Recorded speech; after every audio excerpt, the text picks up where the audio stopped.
live. So it's crazy because when you're going live on different sites, I mean, it's all about what your hub, your middleware is doing, and Yeah, there's so many people doing lives on Zooms all it's day so long. true. And I have to It, go, I have to stream from Zoom to LinkedIn to anything. So we're going to literally sit here, LinkedIn crowd. We've tried this 3 times because everybody knows Cassandra's a lawyer, not a studio tech person. So it's just me and my little laptop, and we're going to sit here and wait you until are we see you live. guys. We are live. We're We are live? live. Oh, guess what we're going to do now? We are live on LinkedIn. Oh, There it is. welcome to the city of Madtropolis.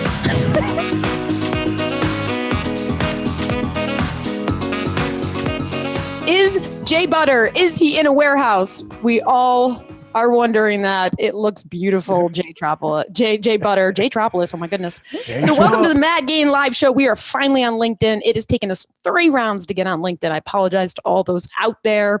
Know this is that today we are not talking about rates. We aren't. Today we're talking about your business and the misconceptions. We want you to call us in. You don't have to call. I like to say that because I like to pretend that I'm a DJ. You don't call. JD, the Gov, Yes, Jay Gov. Butter, Jamin. They're your moderators today. They are going to bring you into the show. They just see you comment, and then they'll give you the link for Zoom. You do not need Zoom. You do not need to download it. You just click on the link. You turn on your video. You turn up your phone. You talk to us, and you turn off LinkedIn because you'll hear an echo. There's a delay. You may be in a waiting room. Be patient if you're in this Zoom waiting room. In fact, we have 6 waiting. Oh my God, we have 6 waiting. Okay, so you know what? JD, introduce yourself very fast. The Gov, introduce yourself very fast. Jamin, introduce yourself. While you guys do that, I'm going to bring people in from the waiting room. We're going to make this real. All right, guys. So this is the Gov, JD, my marketing gig in the day world, TTM Fleet Solutions. You know that. Outside of it, I'm a proud citizen of Madtropolis. Now, last week we were talking about rates. Everybody's talking about rates now. We're not talking about that anymore. So Jay, tell them what we're talking about. Jay Butter, tell them. Misconceptions from all sides of the table. We got talking about it from hearing a lot of people's opinions. I'm day job, usually on the freight broker side, but also on the asset side. And we're just chatting and like, hey, we all got to learn and discuss some misconceptions. The key is to learn from the most amount of people, the most amount of citizens of Madtropolis. Keep it tight, keep it concise, and rolling for the next person.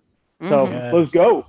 Yes, I love it. All right, so who we have joining us today is David Bell. Welcome to the party, David Bell with Lean Staffing. And soon I have Jerry Cooper as well, who we all know, the Super Coopers. They're like our best friends online. Yeah. And today we're going to talk about some misconceptions, but I'm going to address my favorite one. And then David, I want you to join in with one of your misconceptions I want you to teach us about as well. So my favorite one that I hear is that carriers take on all the liability, all the blame. When something goes wrong, carriers take it all on their shoulders. That is not true, my friends. Why do I know? Because I'm a lawyer and I've worked for a lot of brokers and I've worked for a lot of truckers. And what I do know is brokers are actually the ones turning out to be insurance companies and banks for the entire industry. And we're going to talk about that more today. Yes. David, do you got any good misconceptions for us in your fancy leather chair? Fancy. Yeah, I've been here 6 weeks now in this leather chair. I'm ready to get out of it, believe me. Got your footprints over there in it? Yeah, it's worn out now. It like fits me. It's like my bed where the mattress gives in. But misconceptions in business and trucking and brokerage is that they make a lot of money. I think that's probably a misconception. Carriers, it's I'm in a different business now, but I was 25 years I was in trucking and logistics, and like everybody, I had both sides. I had assets and I had brokerage, and the margins are super thin. There's no room for error. There's no room for upsets and hits and claims. David, dive into that. Don't just say it's small. Yeah, you got to give us some examples. Well, I mean, an average broker probably puts 6 to 7% net to their bottom line. If you take any other industry, they're putting 20 to 30% net to the bottom line. So, and put things into perspective. If you're $100 million broker and you get a $100,000 claim, that you have to pay because alcohol wasn't covered on your carrier. He didn't have insurance for it because it was some small line in his schedule that you're trying to hustle and move a load in the middle of the day. And next thing you know, the carrier used just didn't cover alcohol. And so now you got to pay it out of your pocket. Like there's no room in there to have, major upsets. And then you overpay for insurance, you get primary contingent cargo to cover your ass. You could sleep at night. And then, primarily the brokers, you put on your carrier hat and the brokers want to take it all from the carrier. Yeah. So it works both ways. The carrier's sitting there like, well, you didn't say it was alcohol and you didn't, you didn't put it there. And had I known it was worth 500,000, I never would have hauled it. And you didn't tell me. The good old he said, she said. Yeah. Now the carrier's sitting there looking, the broker owes him 50,000. Now the broker don't pay him because he's got a claim. And so ultimately, it goes round and round. And the thing is too, is that shippers often, no offense to any shippers out there, but this is I'm just about to state it, but shippers do hide the value and the commodity from brokers. Well, so it's very hard because they're just going to take the money too. They're going to use a carrier, build up an AR, and then tell them, hey, I got a claim. I'm not paying you until the claim's. But we have to talk about that relationship lag though, because if you're not going to tell me this is a high value load, and I come out there and I send you a truck that should have already been maintenance, preventative maintenance, and on-time inspections. But let's be real. Some of these trucks have been deadheaded. Some of these trucks have just been going for miles and miles without any type of preventative treatment. They pick up this high value load, and now you got a $1.5 million, $2 million load that's sitting on the side of the street because they were not ready or prepared for that. That's exactly right. Why aren't shippers being transparent when they're talking to brokers so brokers can be transparent? They don't want to pay more money. Well, also, they think if they're transparent, they expose themselves. Like, don't tell them what it is. Don't tell the carrier what's in there. They're going to steal it. Let's not put it on and the that's minimum old rating. school shit. That's old school shit. Yeah. At least tell the broker so the broker knows whether there's enough insurance. God, for goodness sake. David, you are the very fucking best from Lean Staffing. My favorite. I love David Bell. I love Hunter Bell. I love Ryan Bell. Everybody there. Thank you very much for joining us. Yep. Thank you. All right, I'm going to put you back in the waiting room. And for those of you who are joining us, hold on, I'll keep mute on Nicole for just a minute. Hi, Nicole. For those of you who are just joining us, this is MadGaines. We are not talking about rates today. We are talking about industry misconceptions. If you have a misconception about your industry and your job that you want to share with us and teach us, we welcome you. And what you need to do is comment in the feed, and then Jay, and actually it's called Jay Butter and the Gov, they will let you in. You're going to go in a waiting room, and then we're going to bring you on for 30 seconds of goodness from you. Hey, Kaz, we got a good comment right now. Transcom Fleet Services. This is out of Canada. It says Canadian trucking industry has operated at 3 to 5% profit for the last several decades. Not years, decades. But their liability scheme is not like ours. So there's a lot more liability on carriers and on brokers and on shippers in this country. We know that this country is extremely litigious, and you can lose your shirt. You can lose your shirt in a hot minute. Are you sure about that? Yeah, but not a sweater. I am seeing in the comments, Kyle Humphreys is giving you props, digging the sweater, JD. Yeah, the sweater's we have to good. mention that. Don't know if these are otters or if they're chipmunks, but I just know that they are furries. So I see Jerry Cooper. Hold on, Nicole. We're going to get to you in just a hot minute, but I see Jerry Cooper's here. Jerry, can you hear us? Yep, I can hear you. Can you hear me? God, we can hear you. What you got to educate us today? Yeah, where is Jerry? We are in San Antonio, Texas. So y'all made it. Congratulations, man. I know you said y'all gonna head down for Melissa's load this morning or last night, was it? Yep. She actually got here about 4 hours early. Jeez. She actually drove about about 1,600 miles in 2.5 days. Wow. So she must be exhausted. Woo. Yeah, you must be exhausted. So for those of you who don't know the Coopers, we call them the Coops or the Super Coopers. I like Super Coops. I do love Super Coops. We have all sorts of names for them. For those of you who don't know, connect with them on any social media network. Follow one of us three here, and you'll see them. But Melissa, who's our friend, she's been driving truck for 19 years, and Jerry has been sitting side by side with her along the way for, I think, about 7 years, right? Being a broker? No. Longer? Melissa's been driving for about 33 years. She started driving. She started driving when she was 19. Yep. Yeah, she started driving when she was 19. Day one in the truck, she was she got thrown into oversized load with 18-speed transmission and a Peterbilt 600 horse. Oh, loved it. And we teamed together for about 12 years. So what do you got to educate us on today? Misconceptions, man. Yep. Well, from my experience dealing with shippers and stuff, that they have so many brokers and carriers on their load list that it's ungodly, so to speak. And it boils down to competition. Who wants, the cheapest? I know you don't want to mention it, Miss Cassandra, but it's the cheapest rate, and it's just, that's basically what it boils down to, is that shippers just don't understand concept between brokers and carriers.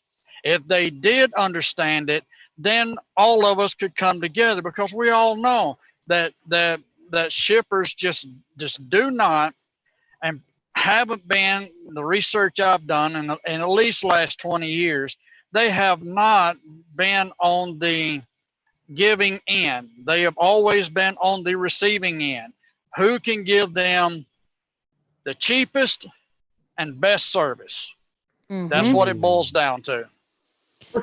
And would you say sometimes it does come down to capacity as well? I know not the last year and a half or so, but I think consistent capacity might play in there for them. I agree. Well, capacity is like, I hear it all the time, where they talk about there's not enough trucks, there's not enough capacity. There's a big difference between the two. I mean, it's two novels written by two different authors. That's how far apart they are. Capacity and the availability of trucks are different things, and we all know the difference. I don't have to explain it, but there's way too many trucks out on the road for the volume of loads that are present. I mean, look on that. You look on 1, 2, 3 load boards. You look on the 45 other load boards plus, and you'll see that every carrier uses different load boards. Some of them use Lane Honey. Some of them never even flipping heard of before. Right. But drivers want to go with the ones that's the cheapest, and that is the load board they're going to go with. Now, are you specifically owner operators when you're talking about drivers want to go with the cheapest? Yes. Okay. Owner operators and carriers too. Carriers. Okay.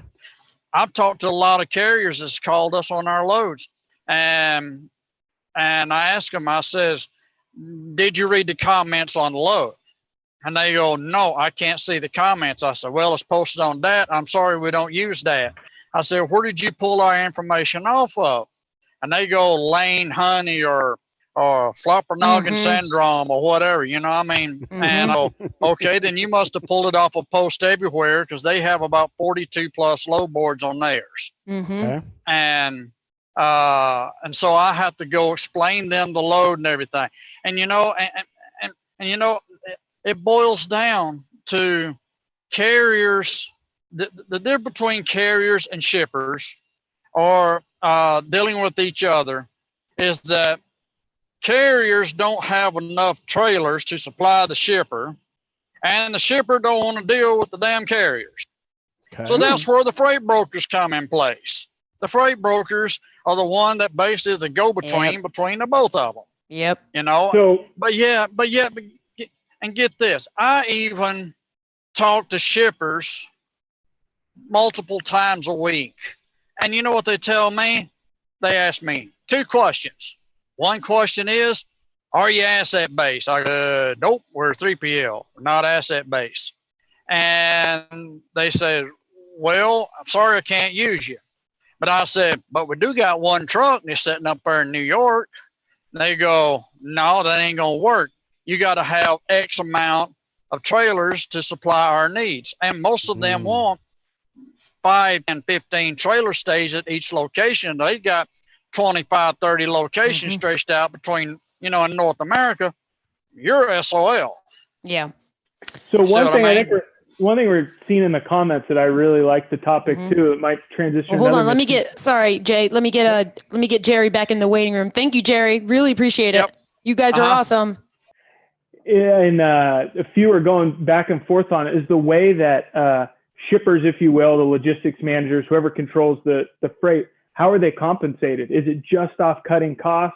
And there's been some back and forth in the comments there. And Ron Kane, I think you brought up a great point. That should be part of it. Kyle was mentioning, hey, maybe understand how a shipper's compensated. So there might even be a misunderstanding there. That is true. I want to take one moment to challenge those who have just joined us. We got Nicole, we got Nafad, we've got DJ. Yeah, why am I flipped? I want to challenge you guys for one Hang on a minute. second. Down right Okay. now, bro. I can do it. I'll fix it. Everybody is going to shake off their energy and they're going to do a little dance. Oh no, you. Oh yeah, come on, Nicole. Yeah. Come on, Nafad. What are you doing, man? Come on. Got it. I'm in. That's my dance. Do your dance. Let's yeah. Gotta shake it off, people. Shake it off. TJ, what are you doing there? Dance it down for me. I like the sweater. It's a good one. All right. Didn't that feel better, guys? Don't we feel better? Well, I So- did feel better until Dustin F said that some brokers are achieving 300 to 400% per transaction. Oh, shit. I was feeling That pretty sounds good until I nice. saw that. That's rude. I was doing pretty well until I saw that. Well, Nicole's been waiting for a while. Let's see what Nicole has to say for a moment. You know, I think we can go to the shippers. We can go to everybody can be at fault, but I think we go to the buyers. These guys that are buying all these products are almost a year in advance ahead of us. They know what is on the plate. They know what is coming. So if we can take a look at that, and then on the buying side too, you go to the raw ingredients and stuff. Those traders, the commodity traders, are making more on the freight than they are on their trade. They need to start making money on their trade and not on the truck. Ooh. Okay, tell us a little bit more Jump about into that, yourself. Yeah, I'm like, oh, now we're all sucked in. We're all like leaning in. We're like, oh man, now you got attention. Tell us a little bit more about yourself. What's your expertise? I know it, but I'll let you. I'm an expertise. I have 27 years in the transportation industry, and then recently, like the last 17 on the bulk side. I was on the bulk side of the transportation and really started looking and digging into the agriculture side. And it's the beginning of the supply chain. You got your seed going in the ground, and then you've got your raw commodities making the cereal that are getting hauled out. So it's just kind of brought everything in full spectrum. There's a lot more like to see from the beginning. So Nicole, you've been in 27 years. Has there ever been a time where you have seen shippers, brokers, carriers have a conversation to discuss their profit model? no. No. I'll show you mine if you show me yours. Hey. I think it comes down to communication and transparency, right?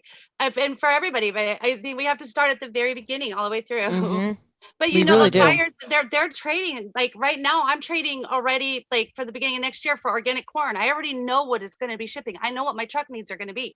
Even So- in this state of affairs, you have a good feeling of, Yeah, and it probably might change. I mean, I think we'll be exporting a lot more than we planned on, but that's going to be the commodity market. That those boys can play with their margins on that, you know. But I think overall, for like 70% of the capture, we need to tap into these people, the buyers, and find out what they're buying and where's it going to come from, the sources. And we could probably eliminate the 15, 60 cent stuff. But I'll tell you, there's a lane for like 15 years. It's been 70 cents a mile. And that's from like Omaha or Denver, 15 Colorado years? to Omaha. It's never changed. 70 cents a mile from Denver, Colorado to Omaha in the hoppers. And people still keep taking it. They take it.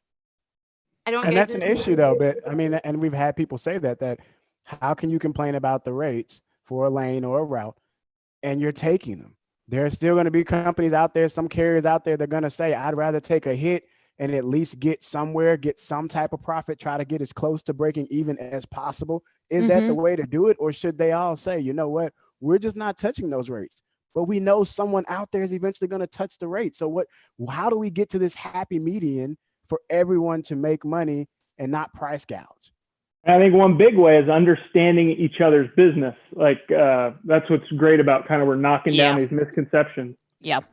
Oh, we got So by the way, Nicole, we popped you into the waiting room, but thank you very much. TJ, what you got for us? I think what Nicole was touching on, and I've got more experienced on the bulk industry and bulk side of things, but a lot of times they're paying per ton. I mean, they're bringing it in on a vessel, putting it in a pile or however they're stevedoring, whatever it is, but they're, and the hoppers, they're running it at a different efficiency, at a different rate. So that rate's going to stay the same because maybe the price per ton is the same, but the bulk side's a little bit different than I think what a lot of us are talking about.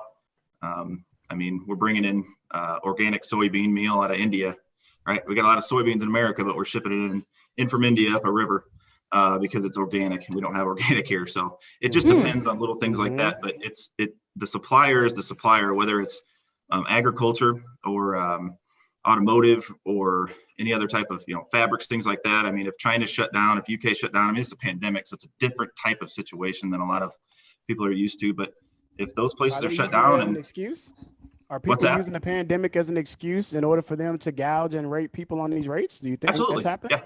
Yep. Oh. Yeah. I mean, they know. I mean, but it's business, right? If yeah, it is. It's business. If a guy's supplier shut down in 3 different countries and you're the only one you can go to, you're going to charge a little more. Yeah, that's true. It's how it works. I mean, there's the inbound. I talked Ron Kane's real. He'll talk a bit on this when he comes on. But the inbound logistics, from that supplier to the manufacturer, whatever, then the outbound on the other side. So it's just like she had talked about, though. It's full picture. It's big picture. It's full circle. But it's always going to be a bit different in a pandemic. So. TJ, go ahead. Oh, sorry. I was going to say Nerfed, and I'm sorry, man. I'm used to people mispronouncing my name. I got to hear how it's pronounced, but he was raising his hand there, and he always has heater takes. Yeah, the real name, the way you're supposed to pronounce it is Nerfad, but I mean, everyone says. Yeah, everyone says Nerfad, Nerf. Some people say. And Nerf, are you a broker or are you a carrier? I'm actually both. You're both. Good. Okay. Yeah. So my own independent stuff is a broker. So I've heard all the misconceptions, all the, making 700% on a load, all that stuff. It isn't true. But I just wanted to. Did you say it isn't true? It is not true. No, not for me, at least. Maybe for some other big guys like 3-letter word brokers and stuff like that. But drop some letters. Drop some letters. Drop some letters. No, man. No, drop some letters. Before we get into what these two have to say, JD, how Gov, you've been light on those comments. No, man, I'm looking at him and it's interesting. Ron Kane, who's commenting instead of jumping into the waiting room like he's supposed to. Come join us. He's having a hard time finding the link. Ron. I'm confused, Ron. Like you're supposed to be representing. Butter, can you send him the link? Ron, you're supposed to be on here talking about us. I got him. But thanks. right now, what we're still dancing around and we haven't dove into yet, we gotta figure out, and it's simple. Why doesn't everyone understand the true operating cost for each industry, the niche industry, brokers, shippers, carriers? Why? So I just wanted to add something. Just this is proof right here. This is Tirecraft, if you guys can see here. Tirecraft. This is for 8 11R 22.5 Aeolus tires for a truck. 8, not 18, 8 tires. Look at the cost on this thing, and this is the cheapest one. Hey, a broker just hired an eight new carrier sales reps who will be gone in a month. Yeah, so $5,417 for 8 tires. So how much? $5,417.22. So almost $700 a pop. 700 a pop for new Aeolus 11R 22.5. That's for us, for my carrier, for one of our trucks. Now that's a tough thing because that jumps into my world of maintenance at TTN, where you got to be a part of some type of buying group, or you have to have some type of account, whether that be with Michelin, Goodyear, exactly. Petro. You got to have that to negotiate those rates. But he's brought up something that they don't add in a lot, Kaz, which is the maintenance cost of things. A lot of people don't want to talk about how much it costs to be a carrier out there, and the risk they take of running that load and breaking down and not having any support from the broker or the shipper. Do they know the costs going into it? Or is it just a surprise they learn? Oh, that's a good point. If I'm going to start a business, I'm going to know the costs, right? I'm going to know my risks before I put something on the line. I'm sorry, I'm not going to depend on a broker to help me. Yeah, and that's a really good point. And you know what else, TJ, is do you know that so many people, there was like this Uber driving myth. This is outside our industry, but all these people were like, I'm making so much money driving my car for Uber. I'm making so much money. And then they didn't realize that they weren't making money. They felt like they did because they had cash in their pocket, but then their car started having problems and they were putting so many miles on their car and they didn't realize, and they weren't paying attention at all to the maintenance of their car. Yeah. And it's it's like, just, in all respect though, I mean, years like 2018 are going to cause that. I mean, they're going to cause people to get into it because it's easy to make money. I mean, you didn't need customers. You go around on the load board, just make money off the load. I mean, the rates were so crazy, but you're going to run into that. But I mean, if you bring up, eight new tires and the cost of that, I mean, it's people not understanding the cost that goes into, brokerage compared to trucking. well, teach us, teach us today, like when you run for every mile, how much should you account for? Yes. How much is going to cost you as a truck for every single mile when you're driving down the road? What's the cost? But I think you have a baseline cost, but then everyone's business is different, especially over what year you are in the cycle of that equipment. So it's so tough to have one set. Yeah. Even down to your relationship with how we work with your drivers. But for every 8 tires, a driver or carrier gets, there's 8 more brokers going into a brokerage that only one's going to stay. Right, you got to train and bring them on and benefits and all that stuff. I mean, that's kind of what's changed, and I think that's why a lot of people don't understand is the model of brokerage has changed. I mean, it's really, it's with technology, it's kind of become. I know a lot of people is just throw bodies at it. Throw them in there, see who sticks, and if they don't, they're gone. And I know there's some companies with 3 letters that take that to an even bigger extent, but. I mean, that's kind of part of it. I mean, the turnover, the training, the amount of people. I mean, for one brokerage, just one little office, there would be a ton of people, and a carrier could have 2 dispatchers doing, working all that. So it's just a lot of. And it's making money. They wouldn't be doing it if they didn't make money. Right. It's amazing. Kyle might have some interest. Well, Kyle will have some interesting points because he is interesting, but where he's, he sits kind of in a different spot in our industry. Talk to us, Kyle. Yeah. Are you a broker? Are you shipper? Are you carrier? Oh, I'm the perfect in between. I'm data provider. So I Ooh, work data provider. I like it. Yeah, Don't you come in here selling it. Don't you do it or you'll get booted. We are only people. We are not companies. And on that note, everybody take a moment and let's do a little dance. Come on, TJ. Saw you with those sunglasses in your video. I'm not a dancer. Dude, neither am I, obviously. You give me a $500 rip, I'm dancing. Okay, good. Sorry. Go ahead. Kyle, what you got for us? Give us the heat, Kyle.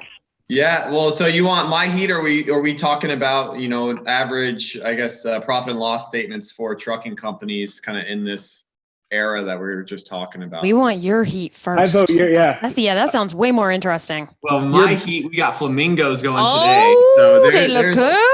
They look good. My heat today. All right.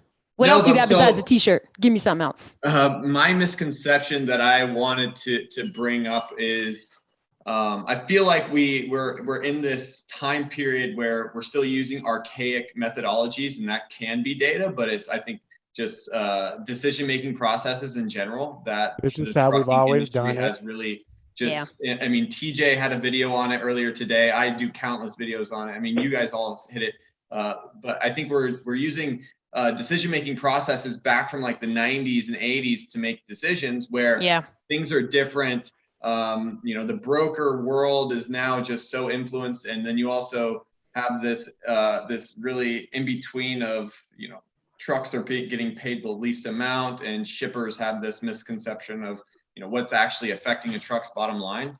So that's where data of any sort is beneficial to really bring visibility to how trucking companies can operate more efficient during this time, and also understand what shippers are actually paying for freight or actually needing. But you don't have many Rons out there, though. You don't have many TJs that know that, because what you brought up, Kyle, is understanding KPIs for a trucking company, understanding the KPIs for a brokerage, and being able to measure it.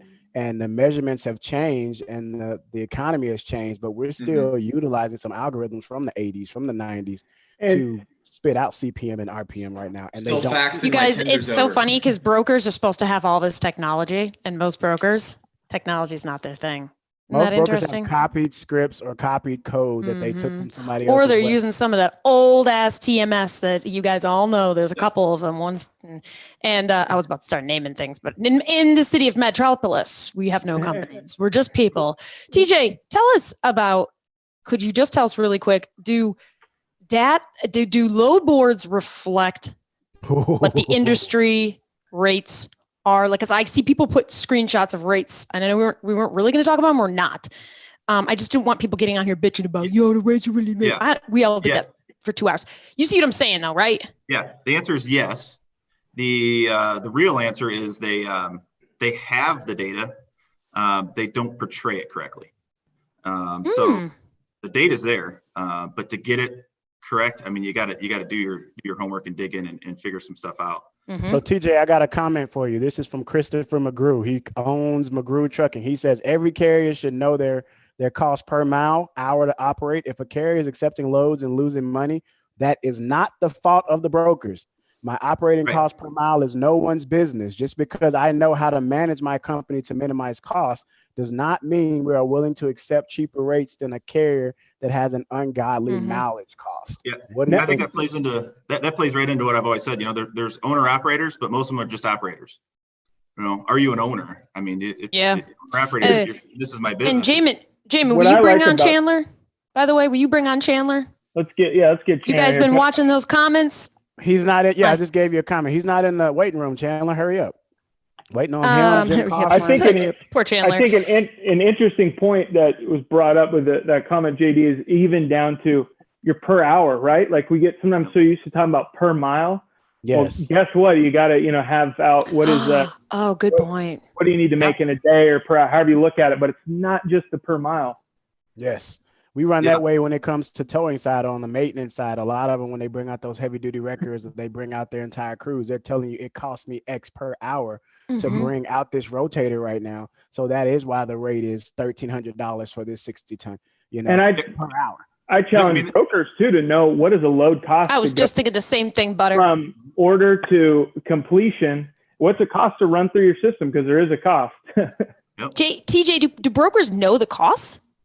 No. I mean, most on the floor brokers aren't going to know the cost. It comes down to management on that end. So how do you go from? How do you do that then, TJ? How do you go from being an on the floor shipper broker to becoming a TJ or becoming a Ron? How the fuck do you learn that cost? My experience was different. I mean, I went through, started in the sales, the carrier sales, and went into dispatch for a long time, and that's when I learned all the truck and out there, and then came back into brokerage and then management from there on up. But not everybody's going to get that, so I tried to provide that as best I could because I knew that was like a good way to do it. I stumbled through most stuff. I mean, you guys talk about people knowing stuff. I mean, I stumbled through most of the stuff. I know I fucked it up at one point. Excuse me, language. You know what I mean? And when you do that, though, if you're that type of person, like you learn from it because you don't want to do it again. But how do you provide that to people without actually having them mess up? And it's kind of like let's get them in front of something, let's have them handle it and see where it's at from there. But get the experience. But it's tough. You just got to keep talking to them about it. I mean, they got to be able to be willing to learn as well. Talk to people, ask questions. I mean, everything I learned from people that were veterans that had been in it for a while, and everybody's kind of moving fast and moving quick, and so you don't have time to sit there and have a nice little convo. But I know, but that's why people don't know what the fuck they're doing because nobody's teaching them.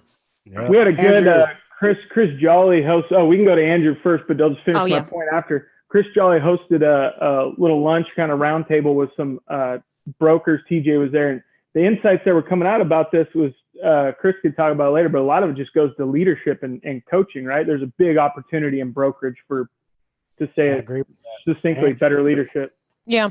What you got for us, Andrew? Well, I mean, to pile on to Javid's point there, a lot of the training at a lot of these brokers it's less than nothing. There are a few exceptions with some of the bigger guys with training in terms of like weeks long training courses and moving into 6 month long programs. But for the most Andrew, part, what would you tell me if I was a brand new broker? And I just, and like, let's say a company hired me. I'm 22 years old. On it's the first time I've had a job, and I'm like, oh my God, they have kegs and ping pong. Like I can play ping pong on my lunch break. Oh, look, green tea. They got avocado bags. butter. But what are you going to tell me, Andrew? What is your advice to me to be the best broker possible? What do I need to do? I mean, the first thing that I would tell somebody is find the best salesperson in the room, find the best broker in the room, and sit next to them. Sit next to them for a week. Watch every single move they make. I saw Stephen Oatley just said the same thing, by the way. He said the best are the ones that have spent time in the seats. 100%. 100%. And then good companies, Mark LeBras says, good companies preach continued education of the craft, but most brokerages want to. Why can't I see the rest of his comment? I wish I knew. It was going to be good, you guys. Most brokerages want reps in silos. Is that true, Andrew? Yeah, I mean, Chris is saying yeah too. Yeah, I've seen that a lot in my career. You big companies, especially the I would say probably the top 10, they don't like the cradle to grave. They don't want the salesperson to have the control over, every part of the process. They want high volume brokers. They want people that are looking 1,500 loads a month on the carrier side. And, they want similar numbers out of their salespeople, and they want highly efficient people that do the same thing day after day, load after load. So now training them, they get good at it. Yeah, they want highly efficient people who have not been trained, and that's the problem. They come in, they stick them to the wall and hope they find their way, which is complete bullshit. It starts with training, and that's a big misconception with brokers, is that these guys are put through an extensive training process, and they're not. That's since ended. I think when I came into the industry back in 2010 as a broker, I was fortunate because I wasn't allowed to make an outbound call, or post a load or take an inbound call. All of my conversations were outbound. It was building those relationships that way. It was training, actually learning the verbiage and growing through your career. Not, hey, you don't know the difference between a frozen and a fresh refrigerated load, but you figure it out, make those cold calls, make those 100 cold calls, and we'll figure it out. And then if those Chris, you're talking about the brokers, like even if I go work for a big brokerage, how's their training? Does anybody know? Like, will I be better? My experience is they hire 20 and hope to work out. It's maybe 50-50 shot. They're like, it's maybe a 1 to 2 week training class, you could call it, where they sit in with somebody and then they're thrown on the floor. They're given a list of customers and call. And Butter, what were you on that? Traditionally, I think what I've seen is almost our training's gotten a little worse over the last 5 so years. And I'm not blaming it on private equity by any means, but when a lot of this PE money moves in and it's not about profitability and it becomes it's not. It's revenue. Just throw people at it. So the training has really got watered down. As opposed, I feel like I experienced and saw, even at the big box guys, much better training than right now. So I'm seeing somebody, Thomas Smiley just said, you put 20, 30 people in the room, 1 to 3 people are actually going to make it. We have Jim Coffrin, we have Ron Kane on. Yeah. These are some very, go ahead, Chris. I didn't want to mute you. No, I was going to say, I mean, but that Thomas Smiley's comment's right though. They hope instead of actually investing in hiring the right people and finding those 2 to 3 people who are probably going to work out, it's possible. You just have to invest a little bit of more time on the front end to find the right people. I mean, so what I'm hearing is that TQL's model of how they turn and burn people. I fucking said it. Whatever. I'm saying TQL now. Whatever. I'm saying it now. So their model is actually not unique to our industry. It's actually most brokers model the churn and burn model. They're just to an extreme, and they're a bunch of dickheads with their non-competes and whatever else. That doesn't go on in Madtropolis. It doesn't. But it's not unique. It sounds like many brokers are doing that, the churn and burn model, and it has to make them money. So maybe carriers are right. Maybe brokers are making a lot of money because they can churn and burn through people like this. You got Chris Arredondo says the throw body model that I've seen is the throw body model to another brand. Wow, we're putting that on the graphic. So Jim Coffrin, Ron Kane, I think you two are some Hi, heavyweight. Ron. Hi, Jim. Hey, how are you? Wait, what was that? The 30+ years. throw body model. Sorry. Throw body model. So Jim, you got 35+ years in the industry. Ron Kane, you got 25+ years in the industry. Introduce yourselves. Give us what you got. I want to hear you two's opinion because I know you've been there, you've done it, and you have an understanding of all three. Hey, yeah, thanks. Appreciate the invite. Kind of late to the game here, but you know, I'll use an example of a mentor of mine, Ron Knesny, who was a pioneer in the telematics space at PeopleNet.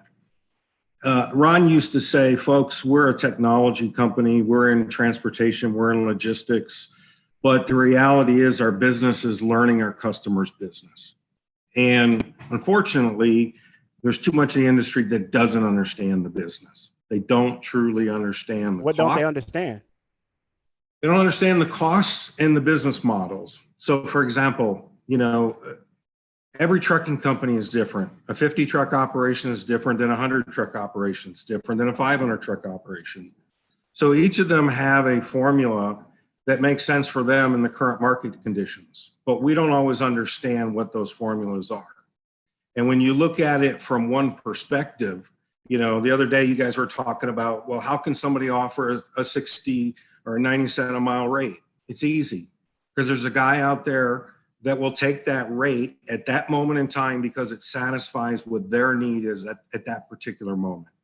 You can't say, I've got $1.50 all-in cost to operate a trucking entity when I've got sales and marketing and I got capital costs, I've got maintenance costs, I've got fuel benefits. You can't say And the that. more trucks you have, the more insurance you got to pay, the more lawsuits you have to deal Ron, with, what do you people thinking got to over there? hire. The reality is you got a guy sitting in one spot at that moment that says, I don't care about everything else. I need to get home, and it costs me 42 cents a mile in fuel to get me from A to B and $5 for a hamburger. So at that moment, you can't say that's the market. I'm hungry. One driver, one truck at a time. And so- Ron, what you thinking? No, I'm actually completely agreeing with Jim. I find it fascinating as a shipper, and I've argued this with my carriers before. This industry is extremely unique in the fact that nobody is able to put together a cost matrix that makes any type of sense. So I think about, I bought my house, I had comps for the neighborhood and the zip code, but I've bought aluminum from multiple companies, understand it. I buy hops, I buy malt, I buy chemicals for everything I can price the market.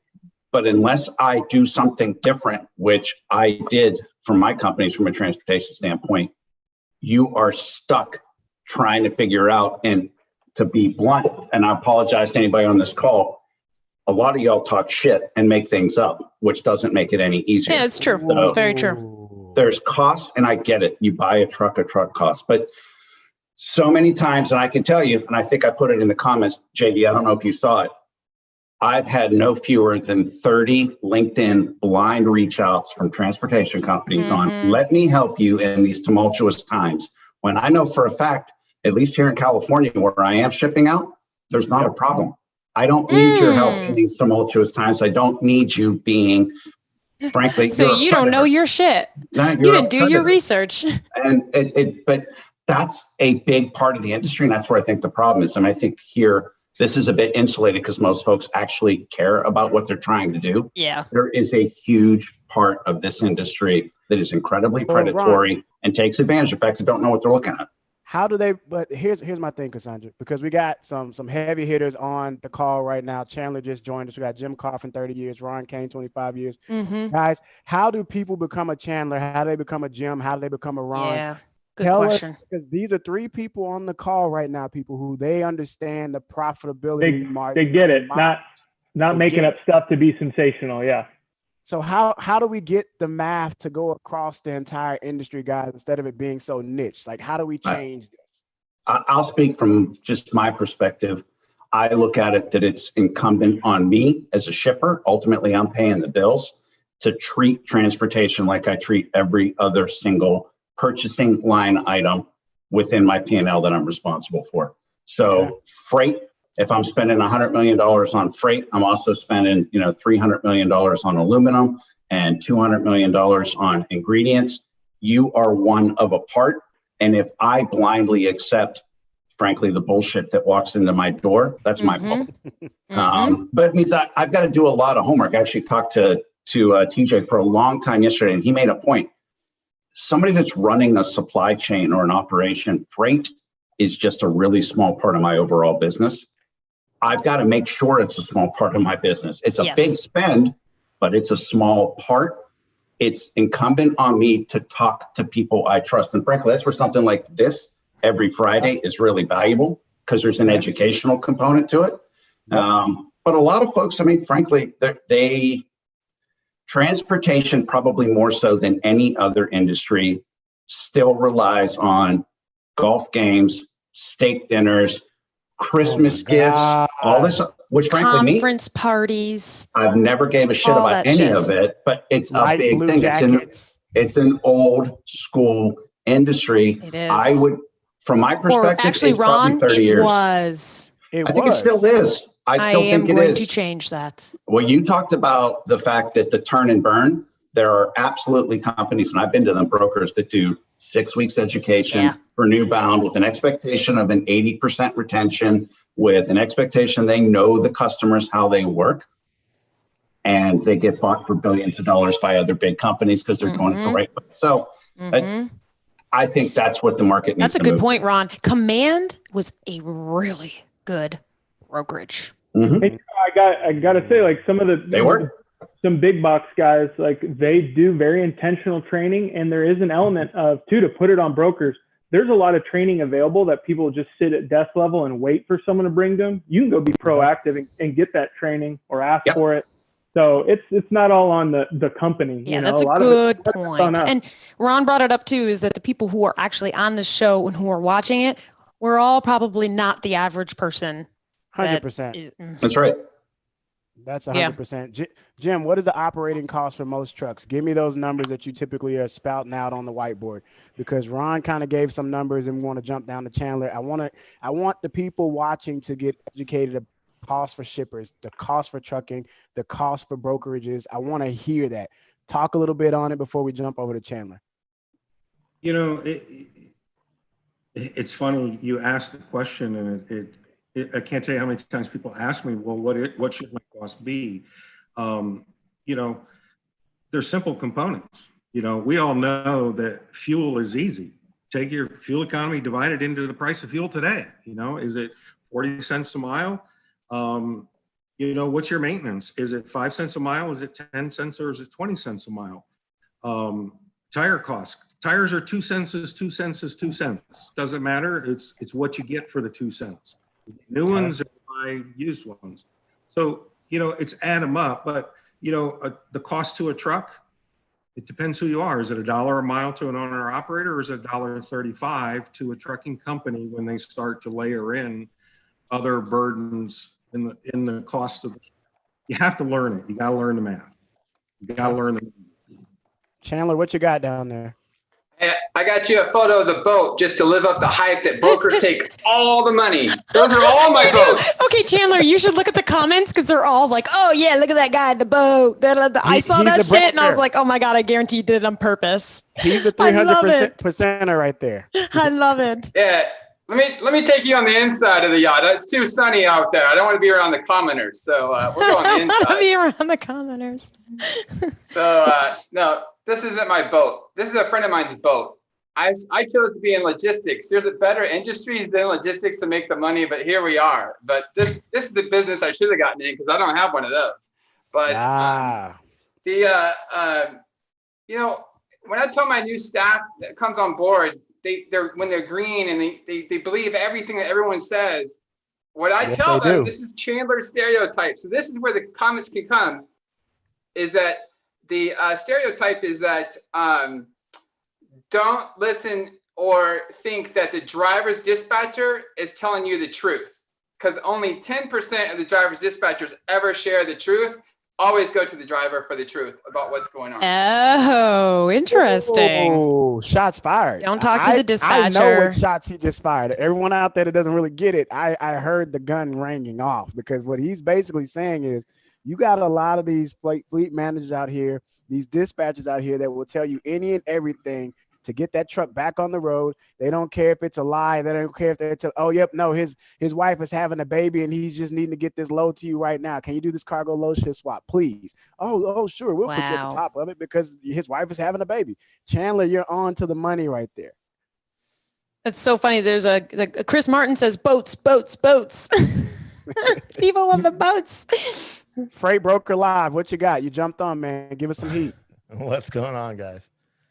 Yeah, in terms of cost to operate, well, actually, I missed a portion of the video because I was doing my own. So I guess the easiest way to start is with the experience level.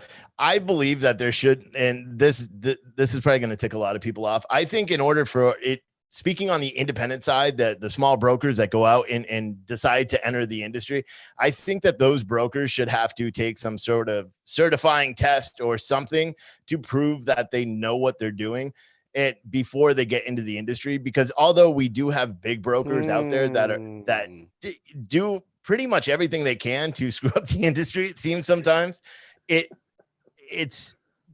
there's too many people that get involved in the industry that have no business being, whether you're an owner operator that doesn't even know what your cost to operate a truck is, or a broker that has no experience even in the seat, because like I said, I think the best brokers are the people that have spent time driving truck and understand what it's like to be on the road and understand what transit times are and understand what the operational costs are.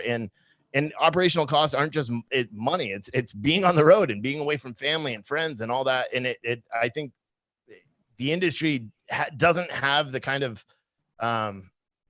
protections in place, at least to continuously represent small business in the industry, if that makes sense. Okay, thank you very much. And so, Ron, let me ask you something.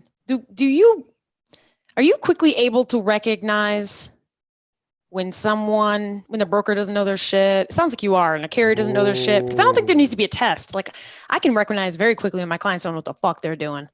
Yeah, I don't need a test. I'm just thinking that's added cost for a license. I don't know that I can absolutely think or see that somebody's full of shit. But what I can see immediately is this person culturally going to fit with what my company wants to do, because they're going to conduct themselves in a very specific way. So when I've got brokers or shippers, or carriers reaching out to me, attempting to take advantage of everything that happens in the industry, that's not the type of company I want to deal with. The types of companies I deal with are ones that come and talk to me like a partner that can talk about the industry as a whole, what types of things are influencing it. I know Ingrid was on last week. I mean, those are the types of folks I want to be connected to through a broker, because they are the hundreds of thousands of trucks that are going around the country every day. So if they're not I certainly test, don't what are have. Going to do? Go ahead, JD. I'm sorry, I missed that.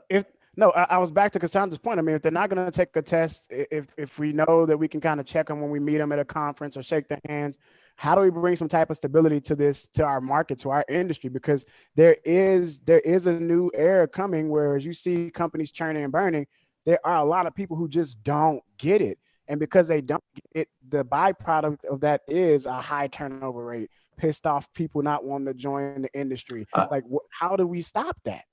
I think a lot of these, what are they calling them? Nuclear judgments. The legal settlements and insurance settlements. Insurance alone is going to start. Brokers aren't required even to have an insurance. So they'll start forcing a lot of they're training. not accountable.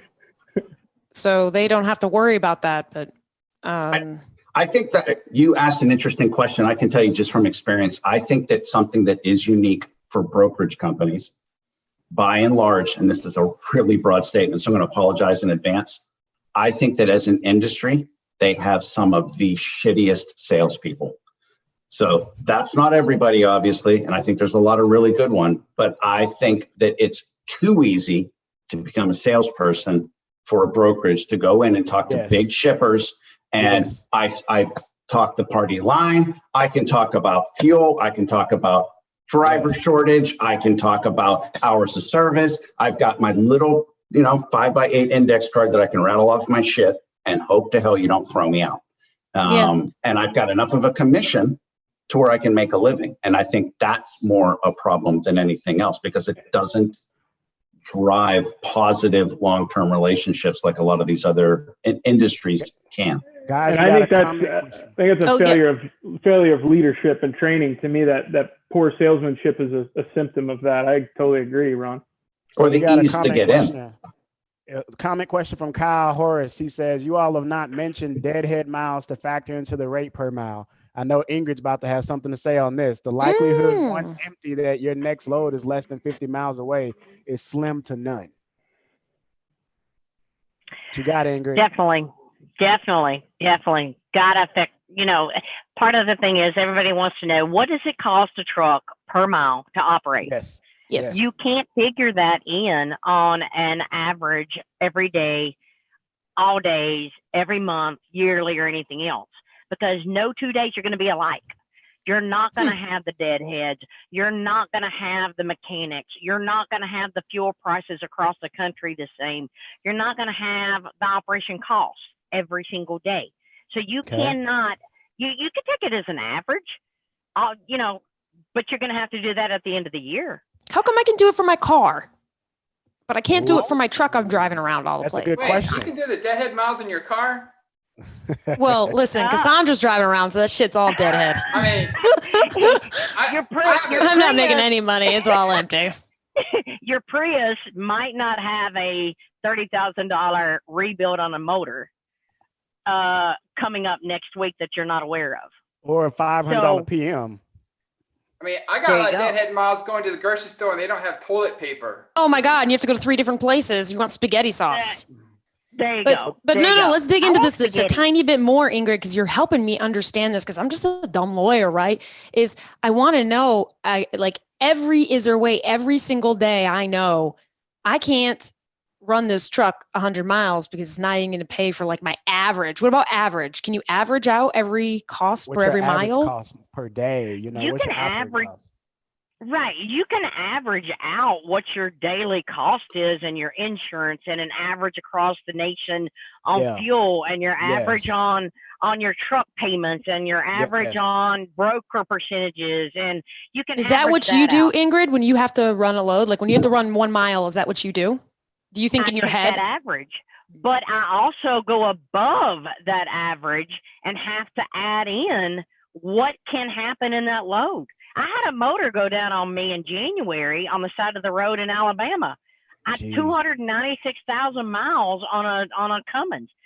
So I've got to average in getting someone to come pick that trailer up, because it's just Ingrid. Getting someone to get that towed in, that doesn't average into that daily load of what that mile is going to be for what that load is. Downtime and everything that comes in play with it. So Ingrid, if I'm about to buy a truck, okay? Don't do it. I have always wanted to be a truck driver. Maybe it's because I'm little, so like I feel badass if I'm in a truck driving it. But if I'm about to buy a truck and I'm like, ooh, this is my first shipment I'm going to have, and Chandler told me he's going to pay me, $800 to go 300 miles. Like, what's your advice to me, Cassandra? Remember how much is on average supposed to cost you every mile you run. What do you tell me? And then add to that, what ifs. What ifs? So tell like in your mind, what do you think I should say? Like, what should it be? $1 a mile? That's my costs, and then add a little bit on top. Like, what should I do? Yeah. Depends upon the area you're in. You got to go in the area what if it's you're in. What if I'm in about what your freight is? No, she's right. You gotta look at regular. I have a regular dry van, because we're dumbing it down for a lawyer, guys. I have a regular dry van.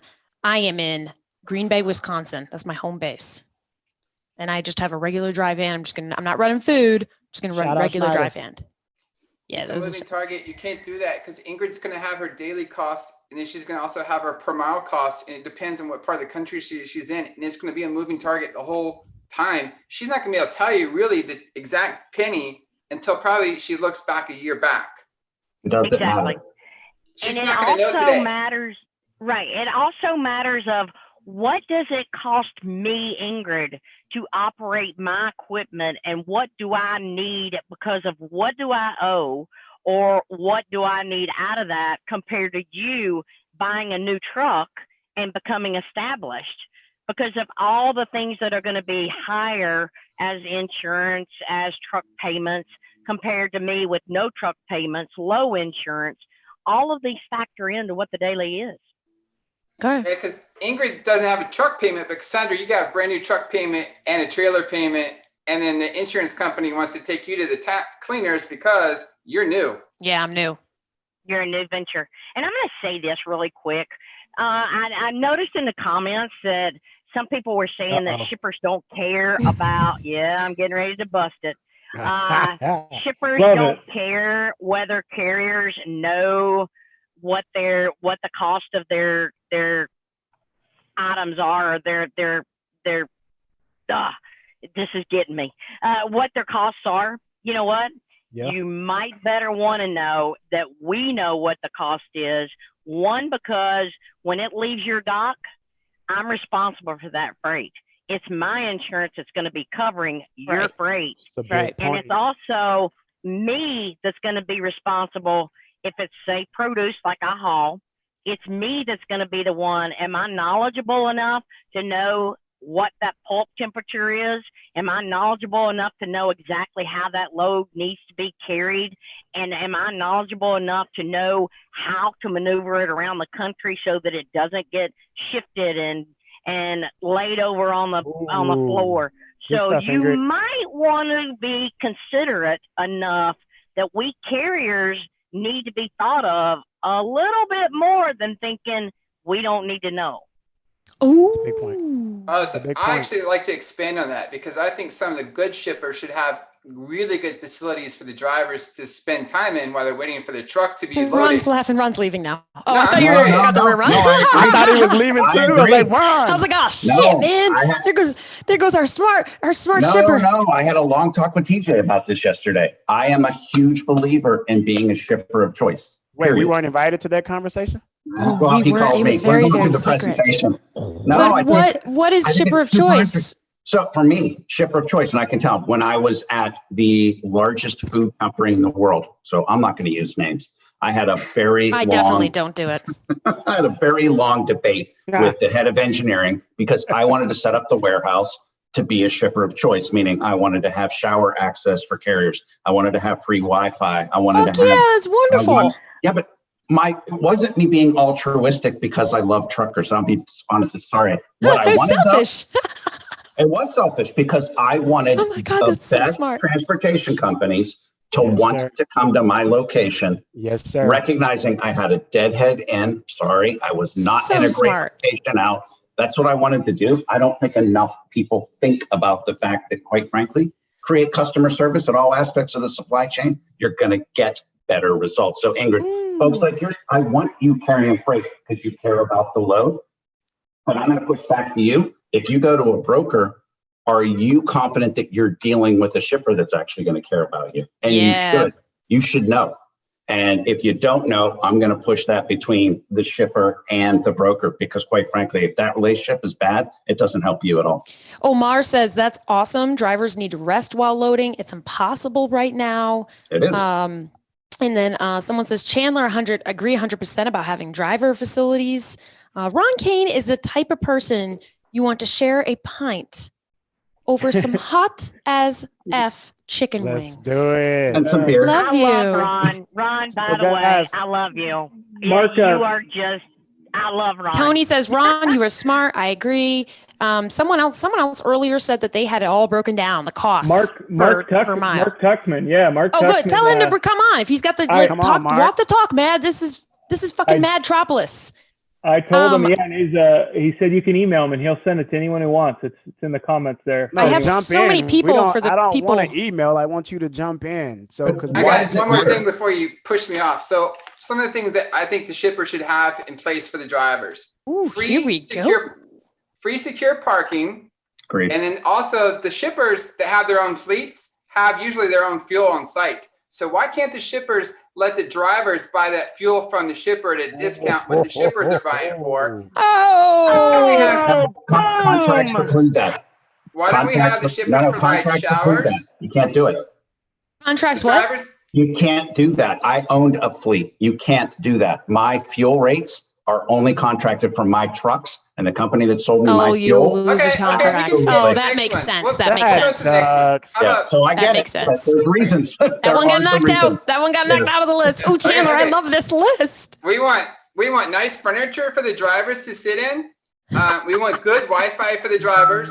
Great. And then I'm not going to name the shipper, Ron, but I do have a shipper who has a chef on site that cooks meals for the drivers while they're waiting to get that's loaded at badass. no cost. That's badass. Oh, hold I'm on loading for you. hold on I'm one loading for you. second. Hold on one second. Time to dance, baby. I want everyone to take a moment and do a little dance. Come on, Ron. Come on, loosen up that collar. Oh, Ingrid, you got that gold chain. Don't you? Yeah, that's right. The medallion. Let's see with the medallion up. It's just good for all of us. It's good for all of us. Holy So, shit, guys, Chandler. Can we keep Chandler forever? Wait, before we kick everyone off, there's something from Ted Housen here. He said brokers should be required to carry a bond in the amount of the payables. 75K bond is not near enough to what an average broker's payables to carriers are. He is pushing it back onto brokers. What? Do you agree? Okay. All right, so he's saying that he wants the bond to be a higher amount, like $150,000, because $75,000 doesn't. No. Okay, He said I've it should worked be for equal to lots. payables. It is equal to payables. Nobody okay, first of all, it's been a long time. Let's back up because Cassandra's seen a lot and she's worked for a lot of brokers. It's been a You're a long lawyer. time. And I'm a lawyer. I don't know if anybody- I don't know if that wasn't loud enough, but okay. So, I clicked the button by accident too. So here's the thing about those bonds. First of all, the bonds are overrated. It is rare that a carrier is going to have that much in payables. And oh, by the way, carrier, if you have that fucking much in payables, what are you doing? Because Amen. what are you doing? I don't think you should have that much in payables. So give a shit about the bond. That's not worth anything. Truly. Okay. And you guys truly understand the broker's business. Take it upon yourself. Don't say that brokers need to have insurance. Don't say that brokers need more training. Blah, blah. No, you need to understand brokers are full of shit sometimes. You got to know how to weed them out like Ron does. That's your job to do because that's just not changing. There's going to be no regulations. Brokers don't trust trucks. It costs money. They don't touch them. They don't go near them. They don't know shit about them. There's not going to be regulations. There's not going to be insurance. So stop. Take it upon yourself to learn how to sift through brokers, just like Ron does. Find the Chandlers of the world. Find the Brandon. Find the Jay Butters of the world. But Find Jay Ingrid. Butters. We That's shouldn't your have- job. We shouldn't have exempt commodities to where a carrier can't file on the bond for the material that's in the back of their truck. That's something that should change. Not the dollar amounts, but there shouldn't be exempt commodities because there's some commodities. Yes. a Okay. Here's the carrier thing. can Here's the file. thing, though. Here's the thing is that when it says exempt, you also are exempt from a lot of federal regulations. So that means you don't get the benefit of the federal regulations either. Yep. So we got Sam McKelvey here. He says there are still multiple shippers in the market who make drivers leave the premises before securing the load correctly. Why aren't we treating drivers as though they should be respected? Chandler, you brought up a really good point. And there's some in the comments too, just the idea that these drivers are an extension of your business and they, your customers are seeing these drivers more than they're seeing your sales guy. We're the first one you see. We're that first person that you get the first impression. I mean, do you want us to give that impression to where you get more business and you continue with your business? Or do you want that impression to be that we don't give a shit? Well, for me, I give a shit. I want everybody else to do the same thing. Tell me, Ron, we're your why is it so hard to convince? Is it money to convince them? Because when I worked for a very big company, I ran all their litigation. And I realized quickly that I wanted the good lawyers to come work for us, to our local counsel. You know how you have to hire a local counsel when you have lawsuits across the country? I wanted the good lawyers to prioritize my cases for my company. I wanted them to like me more. So I paid their bills quicker. I treated them better. I didn't nitpick at shit. I did things so that they would see my company's name and be like, oh, I like her better. So I'm going to prioritize. To me, it makes sense what you're talking about. Is it money? Like what can we do in the industry? No, I don't think you can do anything. And I think that's probably the biggest part of the challenge. And it's interesting. Jay Butter usually tells me I can do everything. Well, You might personally be able to. I don't know about the rest of the folks. I think the biggest challenge is freight. And I'm going to go back to it, the freight industry. And that's you guys. You own a lot of this misinformation for shippers.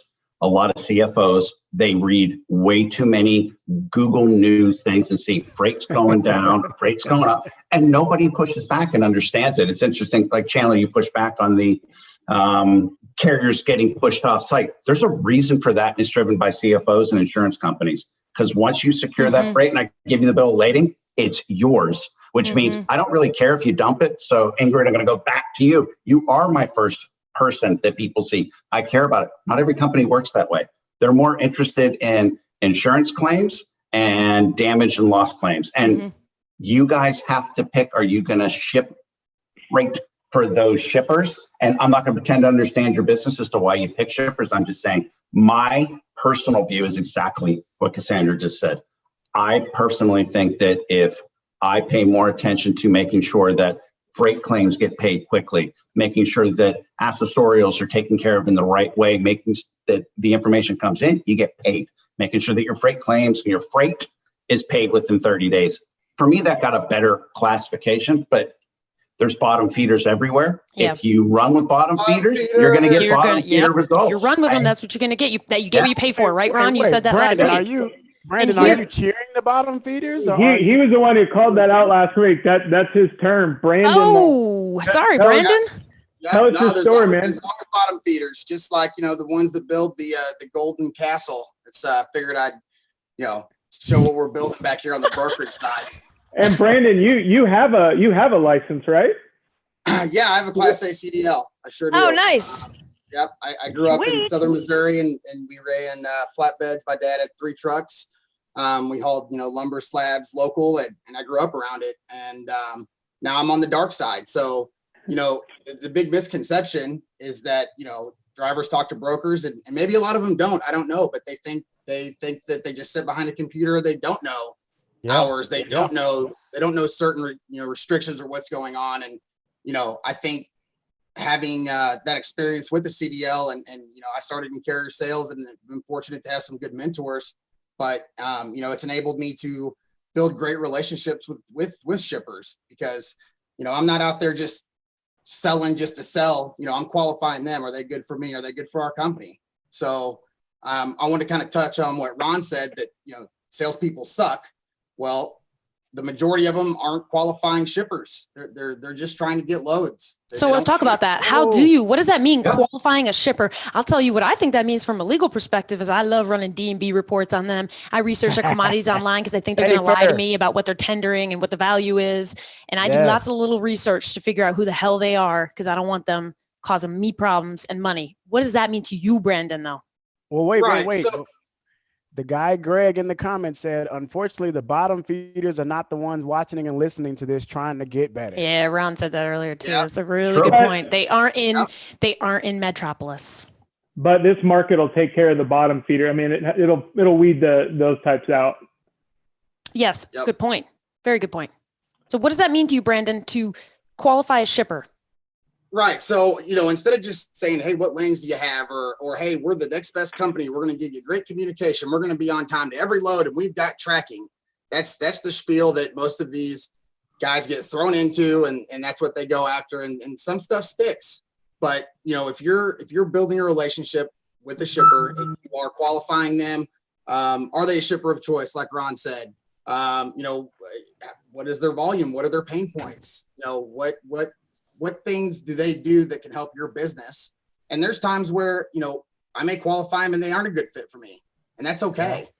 Because, you want to build that good relationship, and it's a partnership, and you both have to help each other. So if salespeople will get out of the realm of just trying to get lanes and get freight and start building it from the bottom up, you're going to have those great Brandon doesn't want to let us in on his secrets.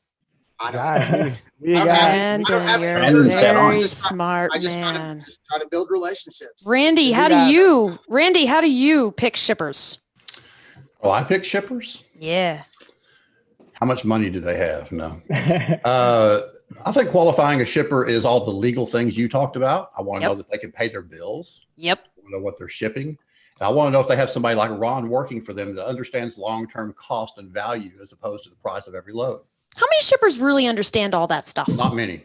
I didn't think so either. They're kind of up in their ivory Ron towers. Ron is the exception, not the rule. Whoa, Ron, did you just say more than I think? Yep. Really? Absolutely. Because you're the only one I think you're one of the only ones I've met in my career, just so you know. Got a comment right now. Oh, what is it? What is it, JD? A lot of shipper bashing. Give them more credit. Some folks are very sophisticated. They are responsible for generating the cargo that you don't want to haul. Not all shippers are bad. One of my partners is an amazing shipper of choice. They focus on service, quality, and price as a part of the equation. That's but just price is at least the third. Not all of any group is bad. No. What were you going to say, Randy? I'm sorry, I I cut was you just saying off. not all of any group is bad. Exactly. Not all lawyers are bad. Not all lawyers are bad. I mean, I still watch you, and you know, these conversations have been going on since I've been doing this for 20 plus years. I don't Okay, know so if it's there's not a new to you. solution. It's not new. The rates are not a new discussion. The bottom Is feeders the education new, Randy? Ooh. This kind of education is a little new. Okay. However, as you said, the bottom feeders, as you want to call them, are not watching. They're not wanting to learn, and they're not going to go away. They're There's a not certain going to go amount that- away? No, they're not going to go away. Do Some you of think them it's like might a go away, but revolving there's gonna door be of some more bottom coming in? feeders? Absolutely. I work with some students, and so I really popped on here to talk about you were when I first hit the button. You were talking about training for brokers, Yeah, tell us. right? So I work with some students. It's amazing the kind of people that are ready to go into brokerage with absolutely no idea what they're doing. I got a LinkedIn message today. Hey, I just got my, I just applied for my MC. I'll have it in a few days. And I've got my, I'm getting ready to get a TMS. And what do I need to know to be a broker? He didn't have any background. Okay, Randy, you're right. I get those emails at least once a day. Yeah. I mean, they're all out there. I get. They're asking a fucking lawyer how to do their job. Right. So there's also these schools, right? That are brokerage schools that are either online or they have a weekly class or whatever. Oh yeah, and they're like a ripoff. But the people coming out of that, they've spent anywhere from $1,000 to $3,000 or $4,000, and they're not ready to do anything. So they're just taking. I mean, they've got some kind of a base understanding that we find a truck and we put freight on it when we find a customer, and that's all they really know. So there's not any training and there's not any standards for that. When I had a staff in an office, I made people sit in operations and be a dispatcher for 6 months to a year before they made a sales call. Yeah, I'd want to do that too. Right? So I TJ want knows you a to know lot the because he was a business first. And dispatcher. Yeah. And a lot of these people that contact me wanting to know what to do and how to get in the business, I talk to them for a little bit. What's your background? Do you have any experience? Where are you coming from? Yeah, I like that. And Ron, did you say you owned a fleet? No, I had a brokerage with a staff and I work from home now by myself, but Okay, a few years ago I had an office with a staff. But I think Ron, you would have owned a fleet. Did you say We had 150 trucks that I had to take care Private? I did work with the asset-based With carrier company. as well through the past, but no, I didn't own a fleet. All right, just curious, Randy. Keep going. I'm sorry. So in the training, I would make sure that they knew the operation first. And so a lot of these people that contact me, my advice to you is go get a job. Go get a job as a dispatcher at a brokerage or a carrier, maybe both, you know, or either or, and learn the business first. I love that. I think that brokers have to understand that we're selling to two people. We're not just selling to the customer. Ron's right about salespeople not knowing what to do and wanting to form a relationship is the idea. But a lot of the time that has been spent on this has been spent on the big brokers, the TQLs, and the ones that have these kids coming out of college. They stick behind a phone and tell them to call. Yeah. What you're missing in that discussion, though, is there's also a lot of brokerages that are agent based.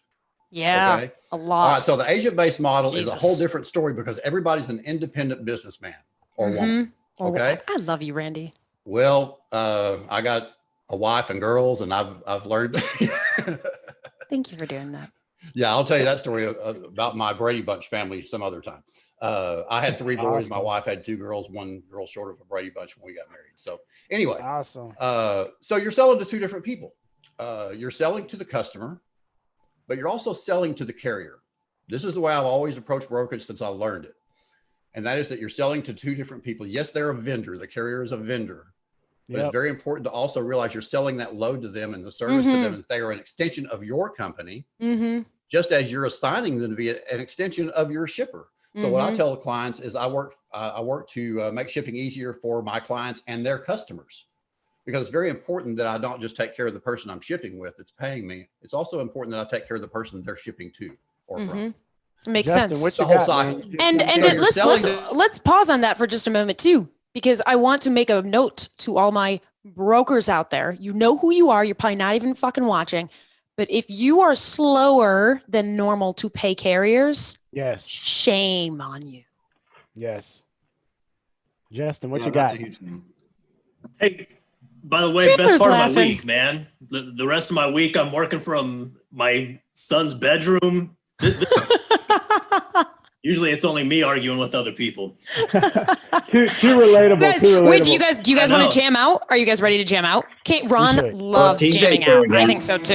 TJ's gonna flip this thing. TJ, you ready? Oh yeah, how do I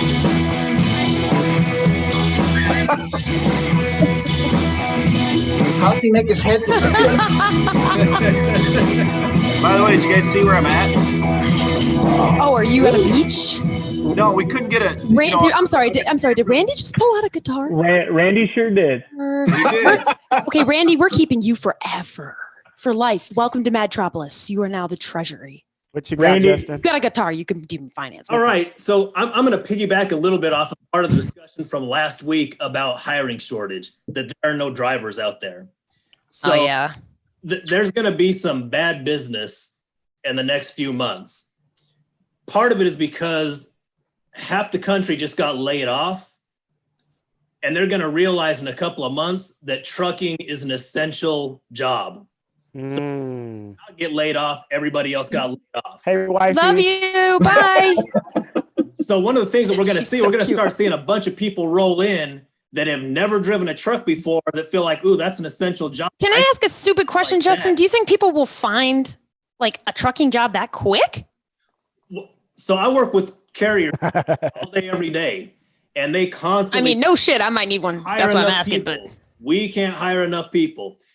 So what they're going to see is a bunch of junky people who have never driven a truck before, who are out of shape, or people that have driven. yeah, you talking about me, aren't you, Well, Justin? They're out of shape. Okay, They're not. Justin. in Let me ask you condition. something. Do you think that the FMCSA, when they lowered, it's not a waiver, we're all calling it a waiver, whatever. Do you think that when the FMCSA issued their reg waivers, in essence, folks who hated the regs, couldn't abide by them, couldn't follow them, were always getting in trouble, think they hopped in their trucks? We're seeing some pretty bad people start coming through the hiring chain. Do you think that could have an impact on rates? It's going to eventually. It can't help but have an effect. I'm thinking Justin and I are saying the same thing. So here's a misconception. It's an interesting misconception, and it's carriers on themselves. It's not against anybody else. So we talk with owners or CFOs, and we tell them, okay, so you hire Joe Schmo who just came in. Yeah. He looks like the Walking Dead, but you hired him because you needed somebody that could fog a mirror. So this guy comes in and he gets injured. The average injury is going to cost you $40,000. Oh, it's brutal. Okay, It's so expensive. we need $40,000 more in sales. Well, no, you don't. If that injury costs you $40,000, that's just paying the doc, paying the PT, paying whatever you got to pay. And then you have indirect costs from lost productivity, insurance premiums going up. And that's typically at least as much as the direct costs or more. So now you got an $80,000 injury, not a $40,000 injury. But if you add on to that you're only clearing about 3%, if your profit margin is 3%, which 5%, 4%, that's a pretty low margin right there. So here's what we tell them. If your injury costs you $80,000, you got to increase sales by $2.8 million to make up for that injury that you just had. That makes sense. And by the way, Justin, I want to expand your point to shippers, because Ron brought this up about not allowing carriers on the property as much. Like you can't, park your truck. We're trying to get you off our property. So I forgot about this until you said this, Ron. But one of the most expensive injuries is an injury of a driver injured from loading and unloading. Right. And we see it all the incredibly time. expensive. Who's we? What are you, Falls Justin? from a trailer. I thought you said we couldn't mention our company. I did, but now since I'm you? waving the magic. What are you, Justin? So I work for a little company called Ergo Science, and we set up like drive. Oh. And we set up post job offer screens. Yeah, I know your company. It's a good company. Okay, We so do job offers and stuff like that. got it. So you understand what I mean. I think Ron, you were kind of getting at that too. Is the cost of these injuries is exorbitant? All it takes is for somebody to get up on his trailer and then slip off because he's got bad balance. Yeah. So slips off, lands on his back. We saw one the other day that was a $1.6 million injury. I believe it. And also, by the way, how many carriers out there? Actually, I'll ask you guys this question. How many people on this call think the majority of carriers have workers' comp insurance? Oh, I wasn't supposed to laugh. My bad. They don't. They do not. Hey, Ron, brokers have it. we've been. Yeah, brokers have it. TJ, you're so pacer funny. cuts, guys, are serious. If we trip over that Safety cord does right not there. Take a holiday. No, it does not. Let me tell you, Ron, we're going to tell you something that we've all been lying to you about. Uh-oh. We don't have workers' comp when we're carriers, and we also don't have general commercial insurance. No, we're typically And that's looking why for we people throw that are you off our self-insured property. because it's And that's why you guys get thrown off the property. It's a good Right. point. Go ahead. I mean, I'm you sorry. can throw me off the property with a burrito or at least. Oh a wait, somebody sandwich just and said, some chips Cassandra. or something. Cassandra, are these recorded for post media listening? Yes, you guys. These are all recorded for post media listening, and I post them on YouTube and anywhere else. And you guys just gotta follow me and pay attention to me once in a while. Emina, you had some stats that you put down in a comment before we brought you in. Talk about your trucking company. Talk about how you've been running such high profits these past years. Oh, that's my girl, by the way. That's my girl. Hey, actually, I'm gonna talk about it from an owner-operator perspective because I actually am truly a owner-operator. My Beautiful. truck is leased onto another company. It has nothing to do with me. I am actually the pain in the butt that everybody hates. Cassandra actually probably likes me a lot. I'm a safety officer. I deal with the FMSCSA, the drivers that can't do their job right, and so on and so forth. And here comes my 7-year-old son. Bye. So I do a lot of that. So, but I do have a unit. Okay, just one truck. No truck payment, no trailer payment. So, Nice. And I just kind of, because everybody was trying to figure out this whole operating. Yes, cost and please. everything. Yes, I put please. together only for you, Cassandra. Thank you. The last 4 weeks, the truck actually has grossed about, it grossed exactly $14,399. Okay.